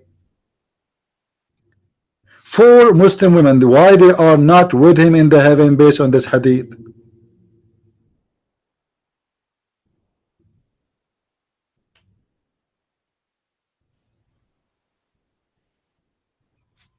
No answer.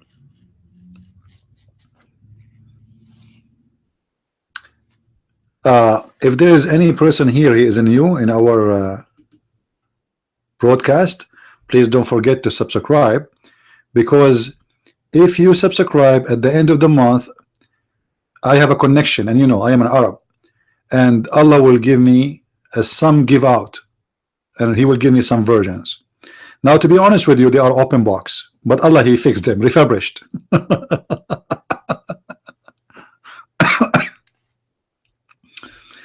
I mean, come on, this is a religion. This is a religion. God, each time you sleep with the women, Allah will make her virgin again. This is a cheating. What do you mean? Refurbished she's an open box, you make her brand new again? You play with the mileage, so she have like 100,000 mileage over her vagina, and then you make it 0 mileage again? Any Muslim can explain to us what's happening here?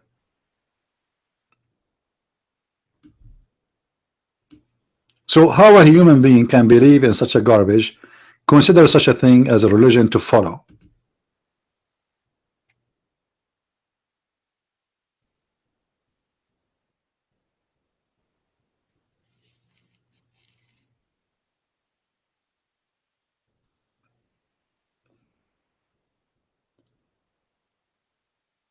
Any Abdul?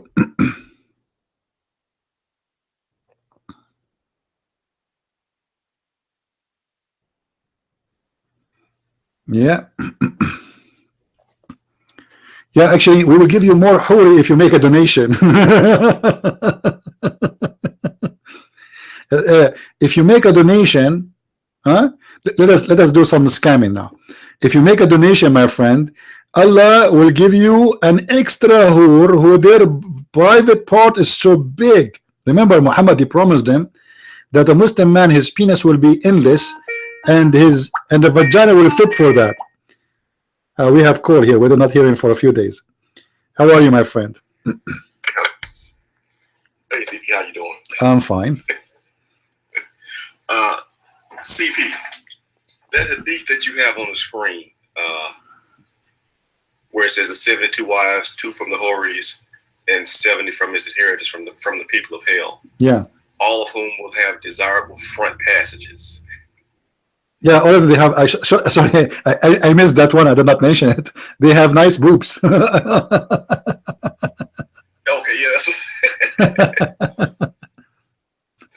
that's what I was wondering. What is it? Yeah, they have. He's promising them that don't worry about their boobs. They will have nice boobs.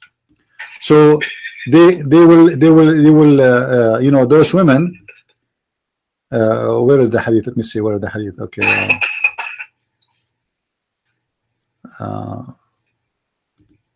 What happened to the hadith? Where is the hadith? Hold on.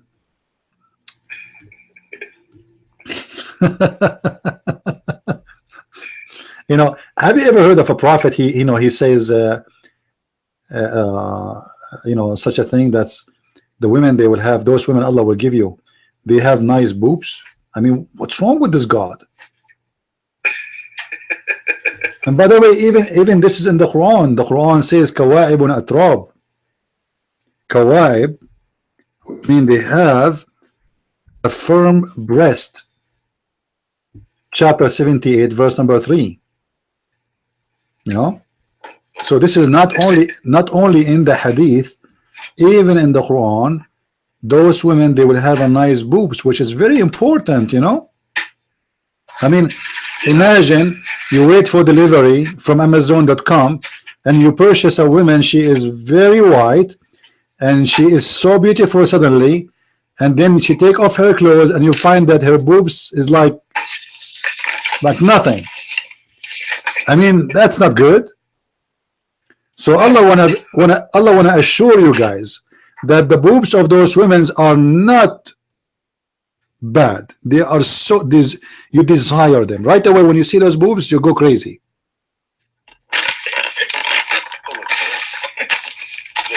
You see it? Here we go. This is the Muslim translation, not mine. You know? Yeah.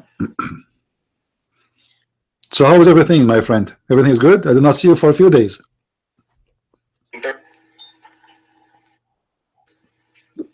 Your internet is cutting off.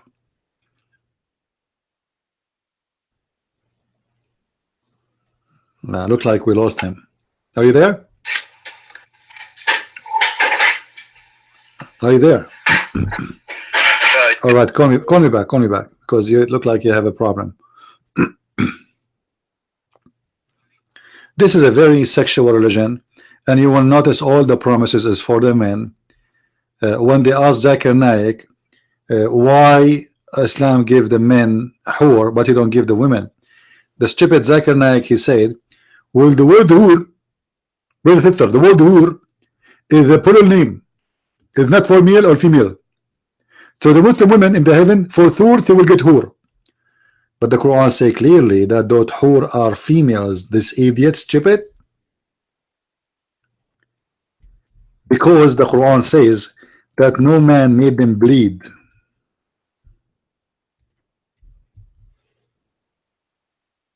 Chapter 55, verse number 56. Those hur, they are going to be jailed inside their tents. And no man nor genie made them bleed. You see here they say chest, it doesn't say that. All right, my friend, we hear you. Go ahead. Go ahead. Sorry about that. Internet did something kind of funky. It's all right. Yeah. So do you have any comment? You want to add? Well, I was going to add it, but then just as I was calling, I heard you do it. What about Zechariah? because I received the buzz of the bees inspiration. The buzz of the bees. Did you see that? Did you see the Muslim answer about the buzz of the bees? Yeah, I saw that. I mean, that is a good question, though. How did he translate that into Arabic? Yeah, he gave him buzz of a bees, and then how this has become all in Arabic, nobody knows. Yeah, well, were the bees buzzing in Arabic? Yeah. You know, somebody is asking me about the miracle of number 19. Remind me, please, next time we do our broadcast, I will explain to you, and I will answer your question. All right, who is the one who asked about 19? Let me see. I saw the text. Just remind me next time we start our podcast earlier, because that will take some time. But it's funny. A miracle of number 19 is not a miracle. It's another buzz of a bees. By the way, as long as we are talking about the miracles of number 19, how the angels was able to make it happen with number 19s as buzz. Buzz, buzz, buzz, buzz, buzz, buzz, buzz, buzz, buzz, buzz, buzz, buzz. Let us calculate now how many buzz that the angels did, and that will come with the number 19. Oh Lord. Yeah, but CP, about these bees buzzing. So what were the bees named? Were they all named Jabril? I thought Muhammad got the Quran from Jabril. Yeah, what I can say, no comment, my friend, no comment. Allah knows best. It's with the bees. So sometimes it sounds like bees, sometimes it sounds like a bell. But I thought he got the whole thing from Jabril. Sometimes it's like Muhammad having a seizure. What? I mean, yeah, obviously which is it? Obviously, he was either sick or possessed. Well, yeah, seriously. Yeah. Or both, I guess. Somebody is asking me where Muhammad he predict that Islam was going to go and shrink again. This is the hadith in front of you, Sahih Muslim. It says Islam is initiated as a something strange. The fact here strange mean little, few numbers, few people believe in it. This was strange. You are strange when you are a stranger. You know who is a stranger? Is somebody who don't belong to community. He is the minority. So Islam initiated as something strange, something little, and would revert to the old positions of being strange. So Muhammad is predicting that the same as Islam started as a small number of people believe in it, will end at the end as a small people believe in it. It might be a true prophecy of a false prophet. Might be. Yeah, because yeah. Anyway, what we can say, what we can do. By the way, I'm doing broadcast during the week, but we agreed on 3 days as a must. But yesterday I did broadcast, but you did not show up. So you guys, you better check the YouTube, because if I want to do broadcast, I will make it in advance, and you will know. So if I want to do broadcast tomorrow, which is not in the schedule, if you see it like after, let us say, in the morning tomorrow, that's mean I have a podcast. I will make the name, and it's going to show in the YouTube, so you guys will be informed. And don't forget, please, every one of you, to share our videos with your friends, Skype, you know, YouTube, Facebook, Twitter, you name it. The more we share the truth, the more we get them busted. And now, how many of you download my video, the last one which I posted in Facebook? Anyone? If you do not see it, at least go watch it. You can go to batterion.com and click at the link under the video. That will take you there. See the video. I'm speaking about who is Muhammad, something like that. What is that? What was the name? Let me see. Hold on. I forgot the name. You know, I am the same as Muhammad. I receive my inspiration by buzz. I mean, what I can do? The buzz is here. Mom, the bus is here. The bus or the buzz? The bus. All right. Let us see here what we have. All right. Let us see the last videos I posted. All right, this one. How wrong Muslims are. All right. If you click, you will see I have it here, and I have a link for it in Facebook. So you click on it, and in the same account of Arabian Prophet, I made a video a few days ago about how to download a video from Facebook. It's very easy, you know. So just watch that video and download it and share it with your friends. Those are not in YouTube yet. For those who do not know, this video is not in YouTube yet. It is only in Facebook.